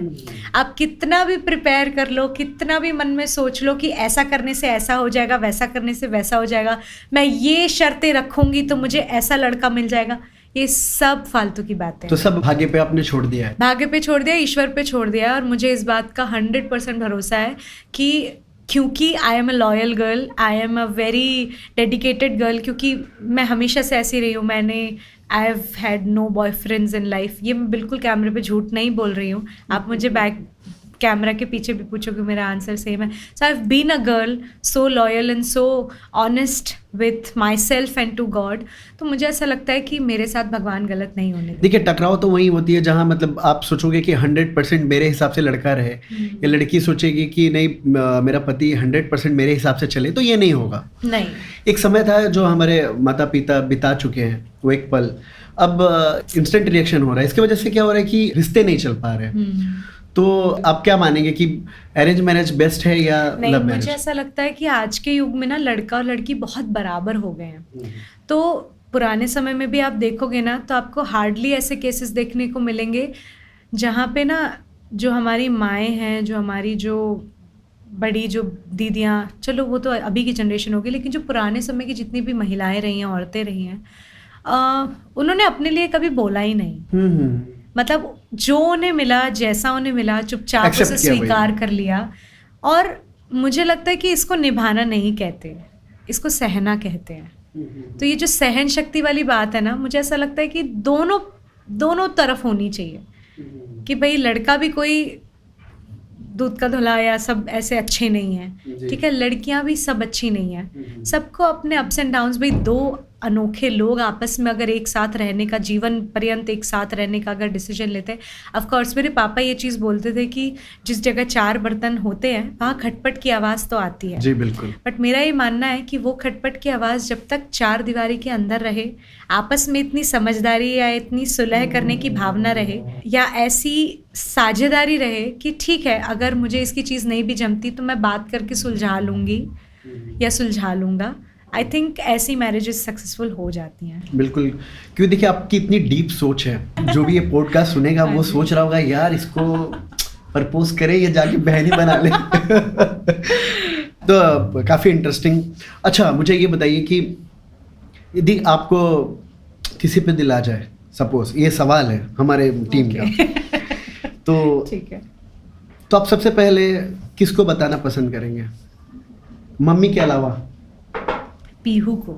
पीहू आपकी? पीहू मेरी बहन है जी। जो, वो बड़ी शानी लड़की है, शानी इन द सेंस कि वो बड़ी स्मार्ट है एक्चुअली, मतलब जितनी इमोशनल मैं हूँ उतनी प्रैक्टिकल वो है। ओके। हाँ, और जैसे नॉवेल्स पढ़ पढ़ के, जैसे बहुत सी ऐसी चीज़ें हैं, जैसे मम्मी हम लोग को बहुत छेड़ती है कि ये लोग ना आपस में सिबलिंग खेलते हैं। तो 2 बहनों में ना एक वो बॉन्डिंग बन जाती है। आपकी अच्छी बॉन्डिंग है आपकी सिस्टर से? जैसे अब लड़कियों के क्रश वश तो होते ही हैं, फैंटेसी लैंड में रहने वाली लड़कियों के तो पक्का होते हैं, जैसे सिद्धार्थ मल्होत्रा मुझे बड़ा पसंद था, मेरा दिल टूट गया कि आरा से शादी हो गई, तो ये सारी चीज़ें होती है। पीहू बहुत प्रैक्टिकल लड़की है, वो मेरे को बोलती है कि जैसे मैं नॉवेल्स में बहुत रो लेती हूँ तो मेरे को बोलेगी कि दूसरों के लिए आंसू बहाना बंद करो, ऐसे नहीं होता है, ये नहीं करना चाहिए, वो नहीं करना चाहिए। तो कैरेक्टर्स है ना, तो कैरेक्टर्स इतने महान हो गए कि आपको रुला रहे हैं, आपके रियल लाइफ में आपकी आंखें सुझा रहे हैं। तो she is a very practical person, और मुझे ऐसा लगता है कि शायद मैं एक चोट धोखा खा सकती हूँ किसी को पसंद करने में, वो मेरी ना ऐसे मेरी ढाल है वो बिल्कुल सही। मेरे को ऐसा लगता है लड़के का इंटरव्यू ले लेगी वो तरीके का कि मेरी बहन को ठीक से रख पाओगे कि नहीं। राइट। तो पीहू पे आपको बहुत भरोसा है। पीहू क्या कर रही है फिलहाल? शी इज इन 11th और उसने साइंस लिया है, तो अभी तो वो पढ़ाई कर रही है। और वो क्या बनना चाहती है? अभी तो उसका गोल है उसको डॉक्टर बनना है, या इन अ वे उसको मेडिकल फील्ड में जाना है। तो अच्छा, एक दूसरा सवाल है कि कोई एक ऐसी बात जो आपने अपनी मम्मी से छुपाई, जब उनको पता चला तो उन्होंने खूब रोया? ओ बाप रे, ये कैसे सवाल है भाई? वो कौन सी बात बताइए? खूब उन्होंने रोया? हाँ, खूब वो रोई और उनको लगा कि नहीं मेरी सीता ने ये मुझसे छुपा के बहुत गलत किया। रोती नहीं है मम्मी? रोती नहीं, डांटती मारती है आज भी में। बताइए ऐसे कौन सी बात स्कूल बचपन से लेके अब तक जो आपने छुपाई हो मम्मी से और बाद में उनको पता चल गया? एक लड़का था, ये मैं कभी नहीं बताया मैंने, मम्मी रोई नहीं है हालांकि उसके बाद, लेकिन मेरे को बहुत मार पड़ी थी। तो एक लड़के ने ना क्या किया था, हाथ में काट वाट लिया था, और मैं बहुत डर गई, बहुत घबरा गई कि यार मैं अब मैं क्या करूं, अब तो राखी भी नहीं काम करेगी। तो आशिक। हाँ, ऐसे ना मेरे को ऐसे लड़के बिल्कुल नहीं पसंद, टू बी ऑनेस्ट। तो मतलब मैं उस टाइम बहुत डर गई। आप कौन से स्टैंडर्ड में थे? स्कूल में? 9th में थी मैं, 9th में थी। में।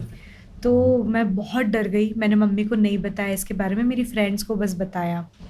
तो उसने लाकर आपको दिखाया क्या मैंने हाथ काट लिया तुम्हारा? सामने काट लिया था। अरे गॉड, केवियंस क्या हो रहा है ये? नहीं, केवी का नहीं था वो कोई सी तो मैं जिस क्लास में जाती थी वही, यार मैं कैसे आपको समझाऊं, मेरे को ना बस एक ही खौफ था कि मेरी क्लास बंद ना करा दे। तो म्यूजिक क्लास में हुआ ये? करते गलती लड़के थे, क्लास मेरी रुक जाती थी, तो ये मेरे को ना इससे मेरे को बड़ा डर लगता था। तो वो लड़के ने जब हाथ काट लिया और ये सारी सिचुएशन हो गई, तो मैं खूब उसको हाथ पांव जोड़ रही हूँ, समझा रही हूँ कि भैया प्लीज़ मत करो ये। भैया? हाँ। मेरे मुंह से ही निकल जाता था। तो मेरी मम्मी को पता चल गया, आपकी वाट लगा देंगी ये वो, मेरे पापा को ये पता चल जाएगा कि आप ये सब कर रहे हो, पीछे पड़े हो, परेशान कर रहे हो, तो बहुत आपको प्रॉब्लम फेस करनी पड़ेगी। तो ये सब बड़ा होता था उस टाइम। तो आपसे बड़ा ही था मतलब वो एज वाइज? हाँ, 1-2 साल कुछ बड़े होंगे। तो अभी वो ऐसे लोग हैं रिमाइंडर में आपके? नहीं, आपने मेरे को याद दिलाया तो मुझे याद आया वो इंसिडेंट। हाँ, वो मैंने मम्मी से छुपाया था, जिसके बाद जो ना 2-2.5 महीने बाद मेरी एक फ्रेंड से मम्मी को पता चला, और एक्चुअली वो बहुत नाटक भी हो गए थे उस टाइम पे, नाटक इन द सेंस कि मतलब पीछा वीछा करते हैं ना लड़के, बट मैं घबराई हुई थी, मैंने घर में नहीं बताया था। क्लास छूट जाएगा विच फिर। Was a wrong thing. मैं लड़कियों को ही सजेस्ट करूंगी कि भाई मत इसके छुपाया पहले फिर करो। आपके क्लास छूट गए थे ना, वो ये भी डर था। बता दिया करो घर में, ठीक है मम्मी लोग क्लास वास छुड़वा देंगे पर ऐसा रिस्क मत लिया करो, दुनिया इतनी सेफ नहीं है। तो हालांकि 2-2.5 महीने बाद जब मम्मी को पता चला, मम्मी बहुत नाराज़ हुई। मम्मी ने मुझे पहले तो 2-4 थप्पड़ जड़ दिए, फिर उसके बाद बोला कि क्यों नहीं बताया, ये वो और ऐसा वैसा, हम ये कर देते, हम वो कर देते। तो हालांकि खैर मैं भी छोटी थी तो क्या ही वो एक्सपेक्ट करते। फिर मम्मी, आई डोंट रिमेम्बर रोई थी नहीं रोई थी, बट शायद रो गई होंगी, पर वो बहुत ट्राउमेटिक सा था। तो मैं मतलब वही मैं लड़कों को भी ये चीज़ बोलती हूँ कि भाई ये सब बंद करो यार, ये पुराने ज़माने की चीज़ें, हाथ काट लेना वगैरह वगैरह। जी। एक और सवाल है, हाँ। आपके अपने लाइव कॉन्सर्ट में कभी आपने किसी को देखा और वो पसंद आ गया हो, और आपके जब आप स्टेज से उतर रहे हो और आपको लगा कि एक बार काश दिख जाए, कभी हुआ ऐसा? ये हमारे एसोसिएट साहब के सवाल हैं। लाइव कॉन्सर्ट में इतने अंधेरे में, खैर लोग तो, मैं ना वो फर्स्ट ग्लेंस में प्यार हो जाए वाली लड़की नहीं हूँ। समय लगता है सोचने मुझे में। बहुत समय लगता है। नहीं, अट्रैक्शन यू कैन से, जैसे कि एक बार देख अच्छा लगा। ये रोहित सराफ बहुत पसंद है। अच्छा माय गॉड। जी। हाँ, तो आपके लाइव कॉन्सर्ट में बताइए, कुछ ऐसा इंसिडेंट हुआ कभी? कभी नहीं हुआ। अच्छा, लाइव कॉन्सर्ट के पहले आपके दिमाग में क्या चल रहा होता है कि मुझे अपने ऑडियंस को, जितने लोग वहाँ बैठे हुए हैं सबको मैं खुश कर पाऊँ, अच्छा गाना सुना पाऊँ, या आपके दिमाग में ये चल रहा होता है कि यार ख़त्म हो निकलना है? नहीं, आज तक ऐसा कभी नहीं हुआ कि ख़त्म हो निकलना है। इनफैक्ट कई बार मेरी कंडीशन भी बड़ी ख़राब रही है।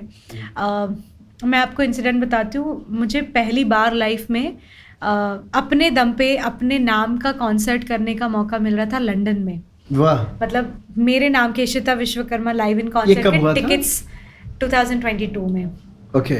और वो शो मतलब मेरे लिए बहुत बड़ी अपॉर्चुनिटी थी कि भाई पहली बार, यही तो मेरा ड्रीम रहा है कि मतलब मेरे नाम के कॉन्सर्ट हो, मेरे नाम की टिकट लोग खरीद के आए और पूरा हॉल भर के बैठे और सुन रहा है मेरे गाने। तो मतलब ये मेरा ड्रीम रहा है कि मुझे ये कभी करना है, और वो भी that too in UK, United Kingdom. जब ये अपॉर्चुनिटी मेरे सामने आई तो बहुत एक्साइटेड थी, मैंने बहुत प्रैक्टिस की थी। फर्स्ट टाइम इशिता विश्वकर्मा के नाम से लंदन में आपके नाम का कॉन्सर्ट, जो सारे टिकट्स पे इशिता विश्वकर्मा फोटोज़ के साथ, तो ये कब हुआ? 2022 में ये हो रहा था और बहुत एक्साइटेड थी। पूरी तैयारियां, सब कुछ हो चुका था, एवरीथिंग वेंट वेल। उसी टाइम ना हमने नया आईजीटी ख़त्म हुआ था और हमने मुंबई शिफ्ट किया था, और शिफ्टिंग के ही कुछ प्रोसेस में मैंने कुछ तो जर्क से उठा लिया था, तो मुझे पीछे ना बैक में वर्टिब्रा जो होता है ना वो स्ट्रेच हो गया था, और बहुत मतलब एक इंजरी हो गई थी मुझे बैक में। और डॉक्टर को हमने दिखाया और सब एक्सरे वैक्सरे हुआ, और डॉक्टर ने मुझे कम्प्लीटली बेड रेस्ट बोल दिया कि आपको कुछ नहीं, बिना तकिया बिना उसके ऐसे स्ट्रेट आपको 10 घंटा कम से कम दिन में लेटे रहना है। और मैंने उनको बोला कि सर 2 दिन के बाद ना मेरी फ़्लाइट है लंदन की, 10 घंटे की, 11 घंटे की फ़्लाइट है। तो ही वॉज ऑल्सो शॉक्ड कि कैसे करेगी ये लड़की, क्योंकि मुझे बहुत दर्द था, बहुत दर्द, इतना कि मतलब मैं रो देती थी कि मम्मी अब जाना पड़ेगा डॉक्टर के पास, कि कुछ पेन किलर टाइप लेना पड़ेगा टाइप। तो उन्होंने मुझे बहुत हैवी डोज वगैरह और सब कुछ दिए, और हम लोग लंदन पहुँचे कैसे तो भी बेल्ट वेल्ट बांध के, और उन्होंने मुझे सब दिया था वो, और 11 घंटे की जर्नी करके हम लोग लंदन पहुँचे। मेरे लिए बहुत बड़ी अपॉर्चुनिटी थी कि मुझे इतना बड़ा शो गाने का मौका मिल रहा है, और वो इतना मतलब वो ऐसा शो था कि हमने बहुत ज़्यादा सिंगर्स, उसमें जो प्रमोटर थे ना बहुत ज़्यादा सिंगर्स उन्होंने रखे नहीं थे। So only I was there and barely 1 या 2 सिंगर्स और थे जिनके बहुत छोटे छोटे सेगमेंट थे। थ्रू आउट पूरा शो मेरा ही था। तो फर्स्ट सेट पे एक तो इतनी ऊंची हील मैंने पहनी, आधा तो मेरा शरीर तभी काँप गया, but I went on stage. मैंने कैसे तो भी भगवान का नाम लेके मैंने 2 घंटे गाया। आई फेल्ट सो गुड, मुझे बहुत अच्छा लगा। मैं जैसे ही स्टेज से उतरी, मैंने हील्स उतारी, मैं लेटी, आँखों से मेरे आंसू बहने लगे, और मैं सिर्फ सीलिंग को, मतलब वो जो 15 मिनट का जो मुझे ब्रेक मिला था, मैं सिर्फ आंसू मेरे बहते रहे और मैं सीलिंग को देखती रही। और मेरे अंदर कहीं भी ये नहीं था कि मुझे दर्द हो रहा है। मुझे इस बात की खुशी थी कि apart from all these struggles मैं अपना सपना जी रही हूँ आज। वाह। हालांकि बेहतरीन। खैर उसके बाद और मुझे कॉम्प्लिकेशंस आए काफ़ी सारे। तो आपकी लाइफ में कुछ ऐसे ही रहा है, जब कुछ अच्छा चल रहा होता है तो साथ में बुरा भी चल रहा होता है? बिल्कुल, मुझे ऐसा लगता है हर किसी की लाइफ में चल रहा होता है। ये तो हम आज पॉडकास्ट में बैठे इसलिए आपको ये बातें बता रही हूँ, वो प्रमोटर को भी नहीं पता what I was going through. Right right. क्योंकि अगर मैं बताती तो वो भी घबरा जाते ना कि अरे बाप रे कैसे गाएगी इतना बड़ा शो, और टिकट्स बिक चुके हैं, ये हो चुका है, वो हो चुका है, कैसे उनको बोलेंगे, चलो एक काम करते दूसरे सिंगर्स। लेकिन जो डेस्टिनी में होता है वो होता ही है, चाहे कुछ भी मुसीबत आ जाए, और आपने वो पल जिया वहाँ पे। मैं मना कर ही नहीं सकती थी, I could not afford to say no. मैंने कितने पापड़ बेले, इतने सालों इंतजार किया, तब जाके कितना रिजेक्ट। आपको बताऊं उसके पहले कोविड में यही जो शोज थे वो पोस्टपोन हो गए थे, Right, कैंसिल right, हो गए थे, वीज़ा बर्बाद हो गए थे। तो इतना सब कुछ सहने के बाद जब मुझे फाइनली वो जीने का मौका मिल रहा था कि टिकट्स ऑलरेडी सेल हो चुके थे, मैं बैक स्टेज बैठी थी, मैं कैसे बोल देती कि मुझे कमर में दुख रहा है, मैं कैसे बोल देती कि मैं इतनी सारी दवाइयों पे, मैं पेन किलर खा के यहाँ तो पे घबरा जाता है, मतलब ऑर्गेनाइजर पागल हो जाता है, बिल्कुल। उनको पता चलता तो है। आज भी उनको नहीं पता। और ये बात, आपके पेरेंट्स इतना कॉन्फिडेंट हैं आपके लिए, आपको मम्मी लेकर मेरी के? बहुत बड़ी स्ट्रेंथ रही वही है। बैकबोन बन गई थी उस बिल्कुल। टाइम पे आपकी। वो मेरी बहुत बड़ी स्ट्रेंथ रही हैं, और उन्होंने मुझे खैर काफ़ी बार पूछा कि तुम अभी भी बोल सकती हो, अगर नहीं हो रहा है तो मना कर दो। मैंने कहा नहीं, I want to live this moment. तो जैसे अभी रियलिटी शो में है तो आप ऑलरेडी विनर रह चुके हैं, इसके बाद भी अभी रियलिटी शोज के ऑफर आते हैं, जैसे जूरी मेंबर्स के लिए कभी आपको बुलाया गया, या शोज में उनके ऐसा गेस्ट बुलाते हैं वो लोग आपको? आई थिंक मैं अभी बहुत छोटी हूँ उसके लिए, शायद एज वाइज, एक्सपीरियंस वाइज और नेम वाइज भी, बट मुझे ऐसा लगता है कि अभी मेरी जर्नी शुरू हुई है। अभी there is a long way, very very long way, जो मुझे बहुत लंबा सफ़र तय करना है। और भले ही लोगों को लगता है कि मैं, मतलब मेरे पास 2 शोज़ के टाइटल हैं, 2 शोज़ की ट्रॉफीज़ हैं, but this was not just my dream. मेरे सपने इससे काफ़ी बड़े हैं, और मैं निरंतर उनके तरफ अपने प्रयास करती रहती हूँ। And for sure I think one day I will come back to this podcast and मैं उस दिन ज़रूर बताऊंगी कि क्या क्या था मेरी टू डू लिस्ट में या मेरी ड्रीम विश लिस्ट। तो आप, मैं आपसे ये जानना चाहता था कि जैसे रियलिटी शोज आ रहे हैं, इतने सारे रियलिटी शोज आ रहे हैं, आप विनर भी ऑलरेडी रह चुके हैं, अब जैसे आपने कहा इंस्टीट्यूट की तरह आप समझ लीजिए रियलिटी शो को, एक नेट का एग्जाम है जिसपे पास आउट करके हम यहाँ थे। तो ये एक इंस्टीट्यूट है, आप 6 महीने 4 महीने जितने भी महीने उस शो में रहते हैं, आप बहुत कुछ सीखते हैं, और बहुत सारा मतलब प्रोफेशनलिज्म या इस दुनिया के बारे में, मुंबई के बारे में आप बहुत कुछ सीखते हैं। और जब आप इस शो से बाहर निकलते हैं तब वापस आपकी ज़ीरो से जो है आपकी कहानी शुरू होती है, क्योंकि मुंबई में बड़ी नकली दुनिया है, जितना मैंने इसको देखा है, बहुत नकली। मतलब जो आपको स्टेज पे मिलके आपसे इतने अच्छे से मिलेंगे, बात करेंगे, वो कहो आपको बैक स्टेज पहचानेंगे भी नहीं, या आपको जानने से भी इनकार कर देंगे, आपको पहचानेंगे ही नहीं कि आप हो कौन। तो मतलब ऐसा भी होता है, ऐसा भी मैंने होते देखा है लोगों के साथ, अपने साथ। और मुझे ऐसा लगता है कि प्लेबैक जो चीज़ है ना, मतलब एक बेसिक सी चीज़ मैं आपको बताऊं, एक कंडेंसर माइक में गाना और एक डायनेमिक माइक में गाना बहुत अलग चीज़ें हैं। डायनेमिक माइक जो हम स्टेज पे यूज़ करते हैं ना, हाथ में पकड़ के गाते हैं या फिर स्टैंड पे लगा के, कंडेंसर वो जिसमें एक पिन की भी आवाज़ तुरंत वो कैप्चर कर लेता है, जिसके लिए साउंड प्रूफिंग एक पूरा रूम होता है, उसमें आप खड़े होकर गाते हो। दोनों में गाना ज़मीन आसमान का डिफरेंस है। तो कई लोग हैं जो बोलते हैं कि अरे तो इतने रियलिटी शो में आया था लेकिन उसको फिल्मों में गाना नहीं मिला। Maybe because he is not trained या she is not trained to sing in a condenser mic like that. या जैसे कई आर्टिस्ट्स होते हैं जो माइक पे बहुत अच्छा गाते हैं, जैसे जसलीन रॉयल है, असीस कौर है, ये जो सिंगर्स हैं ये लोग स्टूडियो वाले सिंगर्स हैं। ये लोग स्टूडियो पे बहुत अच्छा गाते हैं, मतलब स्टूडियो माइक पे इन लोग बहुत तगड़ा गाते हैं।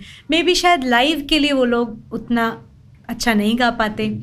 अब जैसे बड़े लोगों की अगर बात कर ली जाए, जैसे श्रेया जी हैं, श्रेया घोषाल जी हैं, या अरिजीत सिंह हैं, they are so well in both of these things. मतलब वो स्टूडियो में गाएंगे तो आहा मज़ा आ जाएगा, वो लोग लाइव में गाएंगे तो सुन के आनंद आ जाएगा।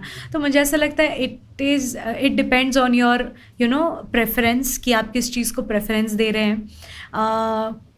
जो स्टूडियो माइक की जो सिंगिंग है वो कंपैरेटिवली बहुत मुश्किल है, बहुत कठिन है। ऑल्दो हमारे पास ऑटो ट्यून और तरह तरह की चीज़ें हैं, बट स्टिल मेरा ये मानना है कि स्टूडियो में गाना और लाइव शो में गाना बहुत अलग अलग चीज़ें हैं।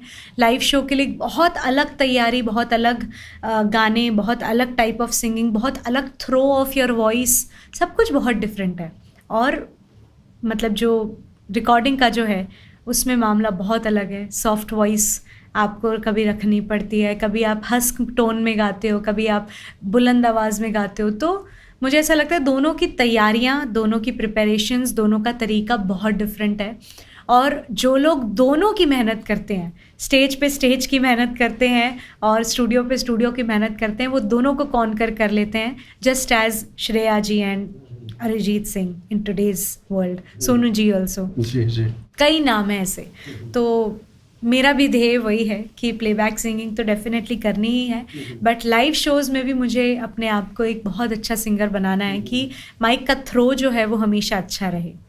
जैसे कहते हैं कि म्यूज़िक वीडियोस के लिए और या प्लेबैक सिंगिंग करने के लिए जैसे एक अलग सा टेक्सचर होना चाहिए वॉइस का। तो मोस्टली जितने भी देखते हैं रियलिटी शोज़ में हमारे इतने भी सिंगर आ रहे हैं, तो उन्हें एक उतना प्लेबैक सिंगिंग नहीं मिल पाता है। तो वो आप किस नज़रिए से देखते हैं कि जैसे वहाँ पे इतने सारे सेलिब्रिटी स्टार बैठे रहते हैं जो मतलब कहते हैं ना कि वो जो कोई गा रहा हो आर्टिस्ट तो वो एकदम भाव विभोर हो जाते हैं, इतनी तारीफें करते हैं, तो कहीं ना कहीं वो लुफ्त होता हुआ दिखता है। तो ये आप क्या समझते हैं, ये उस टाइम ही बस चल रहा होता है या उसके बाद भी कुछ? देखिए, एक सच्चाई ये भी है कि जब हम कोई भी रियलिटी शो से बाहर निकलते हैं ना, तो हमारी फेस वैल्यू बहुत अच्छी बन जाती है। और जब आपकी फेस वैल्यू बन जाती है, आपका चेहरा लोग जानने लगते हैं, पहचानने लगते हैं, तो आपको शोज़ मिलते हैं, आप जगह जगह ट्रैवल करने लगते हो। और मुंबई में क्या है, ये यहाँ ऑलरेडी समंदर है, यहाँ पे आर्टिस्ट ही आर्टिस्ट हैं। और प्लेबैक और ऐसी जो चीज़ें, ये जो अपॉर्चुनिटीज़ हैं ना, ये बड़े भाग्य से मिलती है। मतलब आपको कॉल आएगा, दे विल आस्क यू कि यार एक गाना है एक फ़िल्म के लिए, आधे घंटे में आ जाओ। अब मैं भले ही रहती हूँ मुंबई में, बट आज मेरा शो कोलकाता में है, तो मैं आधे घंटे में नहीं आ सकती ना वो गाना गाने। तो ऐसे फिर चांस मिस हो जाते हैं। जी है, ये बिल्कुल सही कहा आपने कि ऐसे चांस मिस होते हैं। और अगर आप शो नहीं करोगे, अगर आप बाहर नहीं जाओगे, अगर आप कमाओगे नहीं, तो आप मुंबई में सरवाइव भी नहीं कर सकते। Mumbai everyone knows is a very expensive city. तो मुझे ऐसा लगता है कि ये तालमेल बैठाना ना, यही है स्ट्रगल। तो बहुत सारे मिस होते हैं आपके ऐसे, मतलब रिकॉर्डिंग्स, जैसे फ़ोन आया और आप दुबई के लिए जा रहे हो या कहीं जा रहे हो, ऐसे होते हैं? बिल्कुल होता है, कईयों बार होता है। इनफैक्ट मैं तो मानूंगी कि मैं मुंबई से निकलती हूँ और कॉल बजता है कि रिकॉर्डिंग है, रिकॉर्ड करने के लिए आना था। तब तक का जैसे मंजोगिया one of the hit song रहा है। म्यूजिक वीडियोस में आपने अब तक कितने म्यूजिक वीडियो कर चुके हैं अभी? जी, बहुत सारे किए हैं और मेरा पर्सनल इंटरेस्ट भी बहुत है म्यूज़िक वीडियोस में। हालांकि मैं क्वालिटी पे बहुत ज़्यादा अभी स्टिक करती हूँ कि मुझे बल्क में नहीं गाने बनाने। भले ही मैं महीने, 2 महीने, 3 महीने में मैं एक गाना मेरा आए चलेगा, बट क्वालिटी अच्छी हो और जो मेरे थ्रू आ रहा है स्पेशली, उसमें तो मैं पूरी कोशिश करती हूँ। तो अभी बहुत सारी चीज़ें, जैसे अभी रिसेंटली अपने नवरात्रों में पाटन थी पटोड़ा करके एक बहुत अच्छा गरबा है, ट्रेडिशनल गरबा है, उसको हमने बनाया और उसमें कुछ बीच में थोड़ा बहुत सरगम और अविरल कुमार हैं, बहुत अच्छा, मेरे सेम टाउन के हैं, होम टाउन के जबलपुर से। तो बहुत अच्छा म्यूज़िक वगैरह प्रोड्यूस करते हैं and he is a very, मतलब मैं मानती हूँ मास्टरमाइंड व्यक्ति है वो। तो हमने मिलके सारी चीज़ें बनाई और उसे शूट किया, लोगों को बहुत पसंद आया, बहुत एनकरेजमेंट उसको मिला। तो बस यही है कि हम ऐसे ही धीरे धीरे स्टेप बाय स्टेप, फिर एक तूजो मिला हमने किया था, मंजोगिया तो ऑफ कोर्स सबने सुना है, but apart from that Zee Music Company के साथ हमने काफ़ी काम किया है। अनु मलिक जी के काफ़ी सारे कॉम्पोजिशंस मुझे गाने का मौका मिला। फिर एक राशिद जी हैं, उन्होंने काफ़ी अच्छे गाने मुझे, अभी बहुत अच्छे सिंगर्स के साथ, मोहम्मद इरफान जी के साथ गाने का मौका मिला। और बहुत अच्छे ऐसे राज बर्मन जी के साथ मैंने एक गाना गाया है। तो बहुत से ऐसे अपॉर्चुनिटीज़ हैं जो यहाँ मुंबई में मिलती रहती है। और बस वही बात है ना, वो एक गाना जो लग जाता है उसी की तैयारी में सब जैसे कहते हैं ना कि मतलब एक सिंगर की ख्वाहिश होती है, फीमेल सिंगर की, मैं अरिजीत सिंह के साथ गाऊं आज के जनरेशन में। तो आपने ऑलरेडी उनके साथ एक गाना आपका आ चुका है, तो और कोई ऐसा सिंगर जिसके साथ चाहते हैं कि मेरा एक डुएट सॉन्ग आए? डेब्यू ही इतना बड़ा हो गया ना कि फिर उसके बाद कुछ भी सोचो कि कुछ भी बोलो तो ऐसा लगता है कि बाप रे। बट हाँ, मेरी ये बहुत इच्छा है कि जैसे मन जो गया तो एक लव सॉन्ग था, या मैं मानती हूँ कि बहुत एक्सट्रीम डिफ़िकल्ट सॉन्ग नहीं था, बट मुझे ऐसा लगता है कि एक वेरी डीपली इनटू म्यूज़िक, जो भले ही सबके समझ आए ना आए, आई डोंट केयर, बट एक बहुत ही deep original music dedicated song, या जिसमें क्लासिकल की एक झलक हो, या जिसमें गज़ल का एक कोई स्टाइल हो, ऐसा कोई गाना मुझे अगर राग बेस्ड अरिजीत सिंह, composition। हाँ मतलब मुझे अगर अरिजीत जी के साथ अगर अपने उस मैदान में अगर गाने का मौका मिले ना, that would be my dream come true. बहुत जल्द हो जाएगा ये, टचवुड, आपकी बात सच हो। होती है। इनफैक्ट आपको मैं बता रहा हूँ, श्रद्धा मिश्रा जी जो विनर हैं सारेगामा की, तो जब वो मेरे यहाँ पे आई थी, हम कुछ प्रोजेक्ट कर रहे थे, गज़ल गाने की बात थी, मेरे शो था, कॉन्सर्ट, उसके लिए बात कर रहा था मैं उनसे, तो आई मैंने उनको गज़ल सिखाया कि कैसे लाइव गाना है। तो फिर उनकी नानी की तबीयत ख़राब हो गई, वो शो हमारे साथ नहीं कर पाई। फिर मुझे पता चला वो सारेगामा में गई, तो मैंने उनसे बात किया, मैंने ऐसे ही रैंडम उनको बोला कि क्या चल रहा है, तो उन्होंने बोला कि मैं भी सारेगामा में जा रही हूँ, ठीक है, डर सा है। मैंने बोला कि हाँ, अच्छे से करना हो जाएगा। फिर मैंने उनको एक दिन कॉल किया, मैसेज किया, मतलब 8-9 बजे सुबह, कि मैंने ऐसा सपने में देखा कि आप यार एक ट्रॉफ़ी लेके और आप जीत गए हो, विनर हो आप। तो क्या क्या बात कर रहे हो सर? बोला 100% आप जीत जाओगे, देखना। मैंने उनको मैसेज किया, और इनफैक्ट 1.5-2 महीने के बाद वो जैसे जीत गई, मैंने वो मार्क किया, ये याद है? तो उसने बोला कि मुझे वही चीज़ चल रहा था दिमाग में जब मैं स्टेज पे थी। तो मैंने श्रद्धा का जब यहाँ पॉडकास्ट किया था, तो उसने बोला था कि आपने जो प्रेडिक्शन किया था हो गया, तो ये हो जाएगा आपका भी बहुत जल्दी। अरे टचवुड, भगवान आपकी बात सच कर दे। ये कई बार होता है कि लकीली मतलब आपके दिमाग में कुछ घूम रहा होता है, यूनिवर्स कुछ कहना चाहता है, किसी के थ्रू बुलवा देता है वो। ठीक है, तो आप मुझे ये बताइए, एक सवाल हमारे फिर से टीम की तरफ से ये था। बाप की टीम के सवालों से मुझे डर लगता है, कोई बात नहीं, चलो ठीक है। हाँ, ये सवाल था कि यदि रियलिटी शो आप नहीं जीत पाती और आप जहाँ आप तीसरे स्थान पे आके, मतलब आप मान लो कि आप चौथे नंबर पर आके आपको पता चलता है कि आप वापस जा रही हैं, तो वापस से आप इंडस्ट्री में फिर रियलिटी शो में आप पिच करते हैं अपने आप को, या आप हार जाते हैं? मैंने एक्चुअली यही किया है।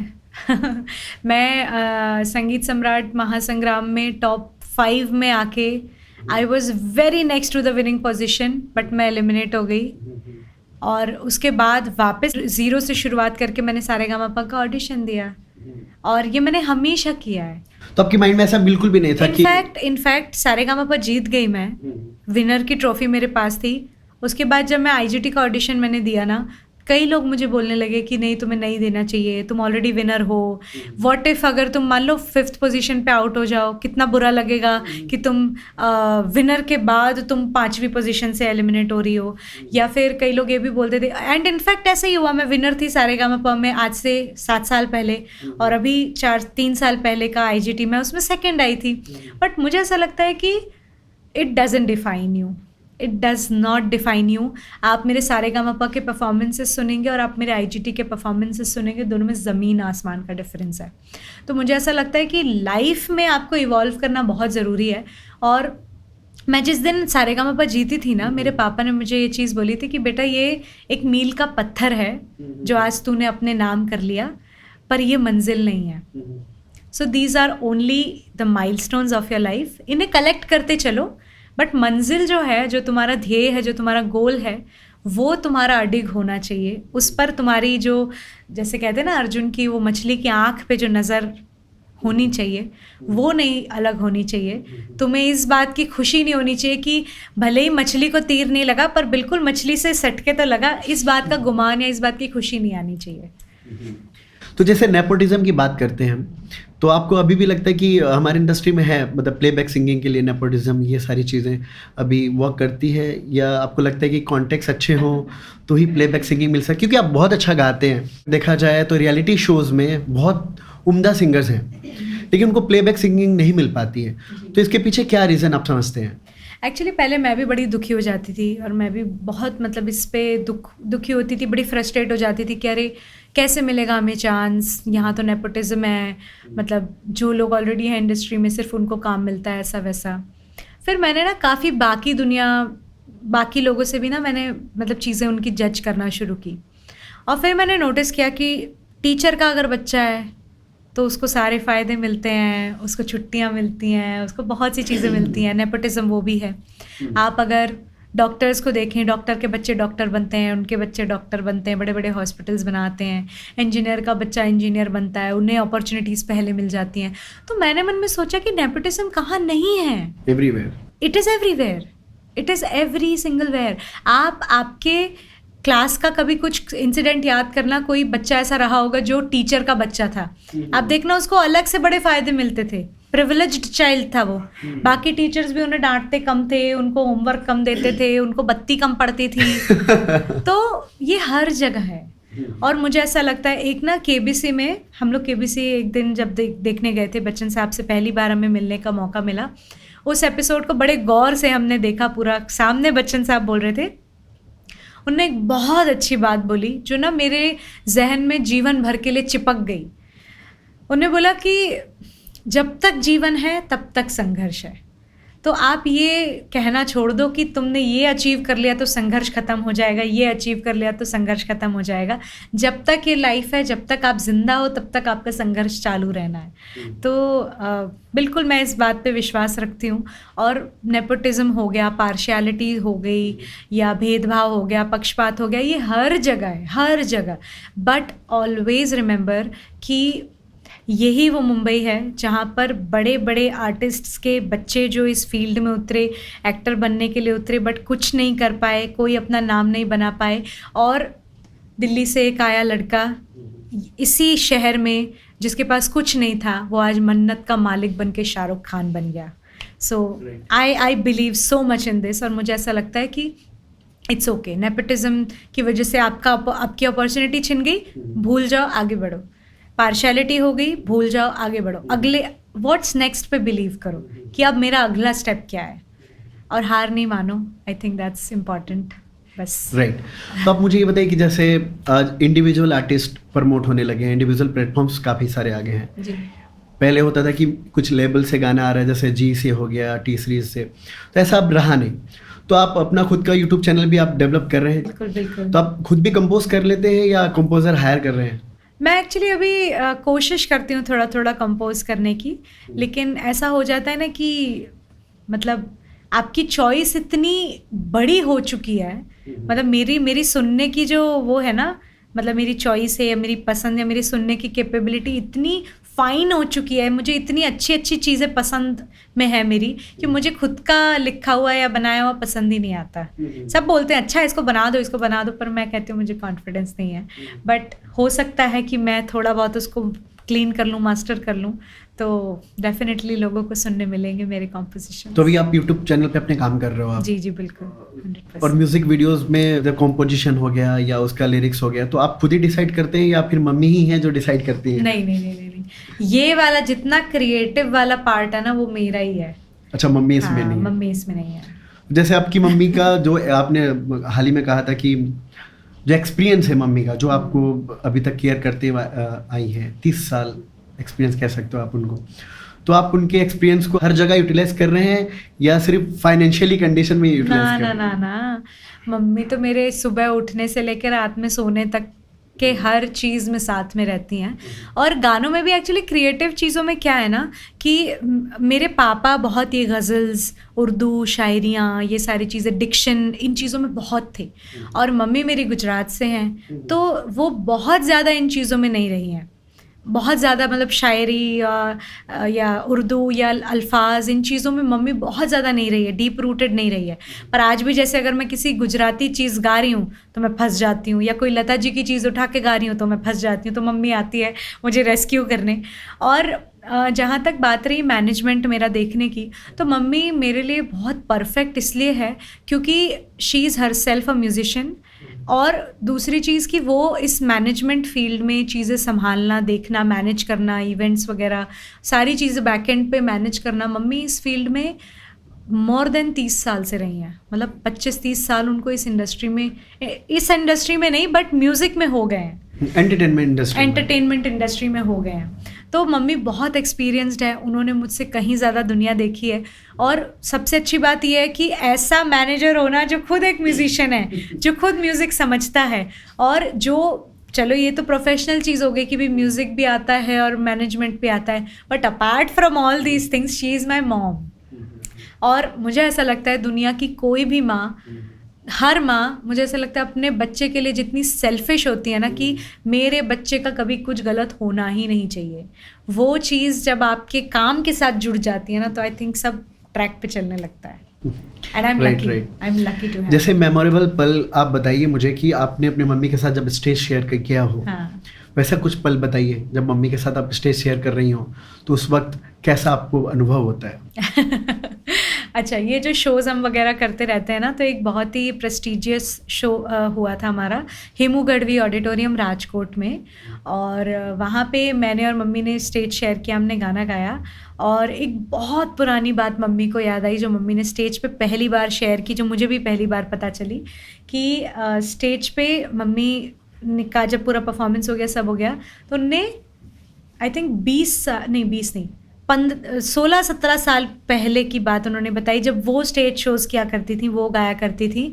तो मम्मी एक बार स्टेज पे परफॉर्मेंस दे रही थी, गाना गा रही थी, और मैं पीछे एकदम रोने लगी, और रोते रोते एकदम भैंकड़ा मचाते हुए, एकदम आंसू से भरे हुए, चिल्लाते हुए मैं स्टेज पे आ गई। और स्टेज पे आके मम्मी एक हाथ से गाना गा रही है और मैं मम्मी का पल्लू खींच रही हूँ कि बस हो गया, मुझे देखो अब, ऐसे करके। So that was a very embarrassing moment. But वो मुझे ऐसा लगता है कि जब मम्मी ने ये स्टेज पे बताया ना कि एक वो दिन था आज से 17 साल पहले, जब मैं यहाँ पर एज एन आर्टिस्ट आई थी और मेरी बच्ची मेरा पल्लू खींच रही थी, और आज 17 साल बाद मैं उसी बेटी के साथ उसी के कॉन्सर्ट में स्टेज शेयर कर रही हूँ और उसके साथ गा रही हूँ, तो मतलब लोग भी मतलब बड़े नॉस्टैल्जिक हो गए, लोगों ने भी मतलब बहुत क्लैप किया, 2 मिनट तक क्लैप्स बंद ही नहीं हुई, लोगों ने इतना उस चीज़ को पसंद किया। तो वो एक बहुत ही ख़ास मेमोरी है हमारे लिए। मम्मी के साथ कौन सा गाना गाना पसंद करते हैं, मतलब जब डुएट मम्मी के साथ गाने की बात ये हो तो? मम्मी डिसाइड करती है। मैं चाहता हूँ आप 2 लाइन सुनाएं, हमारे पॉडकास्ट जो भी सुन रहे होंगे अच्छा। उनको लगेगा कि अभी नितेश जी इशिता जी से कुछ 2 लाइन सुनवा नहीं रहे। ठीक है, तो मैंने और मम्मी ने जो IGT में गाया था, बहुत बहुत लोगों ने पसंद किया था, बहुत वायरल हुआ था। जब कोई बात बिगड़ जाए, जब कोई मुश्किल पड़ जाए, तुम देना साथ मेरा ओ हमनवा, न कोई है न कोई था जिंदगी में तुम्हारे सिवा, तुम देना साथ मेरा ओ हमनवा, तुम देना साथ मेरा ओ हमनवा। बहुत खूब, बहुत खूब। Thank you. जी आप बताइए इशिता जी, आप इतनी खूबसूरत गाते हो थैंक यू। और आप इतनी खूबसूरत दिख भी रहे हैं, तो आपको कभी ऐसा नहीं लगा कि एक्टिंग मुझे करनी चाहिए? अरे बाप रे, एक्चुअली कुछ कुछ ऑफर्स बीच में मुझे आए थे, बट मुझे लगा नहीं कि मैं कर पाऊंगी, तो इसलिए मैंने उस टाइम लिया नहीं। बट नाउ आई फील कि शायद मैं इसमें ट्राई कर सकती हूँ, बट मेरे बहुत सारे एथिक्स हैं, रूल्स हैं लाइफ के, जिनको मैं खुद से ही पार नहीं करना चाहती। और सेकेंडली कि मैं मेरे गाने के साथ बहुत खुश हूँ तो इसलिए बहुत ज़्यादा एडवेंचर भी लाइफ में करने की इच्छा नहीं है। बट अगर मुझे कोई एक डिसेंट अच्छा प्यारा सा रोल मिलता है ना, जिसकी स्क्रिप्ट सुन के मुझे लगता है कि हाँ ये मैं कर सकती हूँ, तो definitely I would like to give it a try. और खुद की म्यूजिक वीडियो के लिए? हाँ, मैं करती रहती हूँ एक्चुअली खुद के म्यूज़िक, उसी से मुझे कहीं ना कहीं इंस्पिरेशन मिली that yes I am camera friendly, मैं कर सकती हूँ।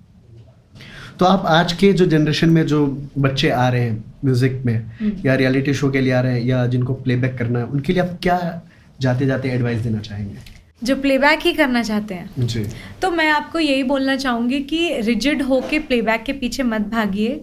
आज की दुनिया बहुत अलग है कंपैरेटिवली, जो लता जी का ज़माना था, जो श्रेया जी का ज़माना था, उससे बहुत अलग दुनिया है अब। और टुडे इज़ द वर्ल्ड जहाँ पे सेल्फ मेड स्टार्स भी बॉर्न हो रहे हैं। मतलब आपको, आपके पास अगर कोई अपॉर्चुनिटी नहीं है, कोई पहचान नहीं है, कोई प्रोड्यूसर को आप नहीं जानते, किसी डायरेक्टर को आप नहीं जानते, इंडस्ट्री में आपकी कोई पहचान नहीं है, आप कैमरा उठाइए, अपना वीडियो बनाइए, सोशल मीडिया पे डालिए, डालते रहिए, निरंतर डालते रहिए।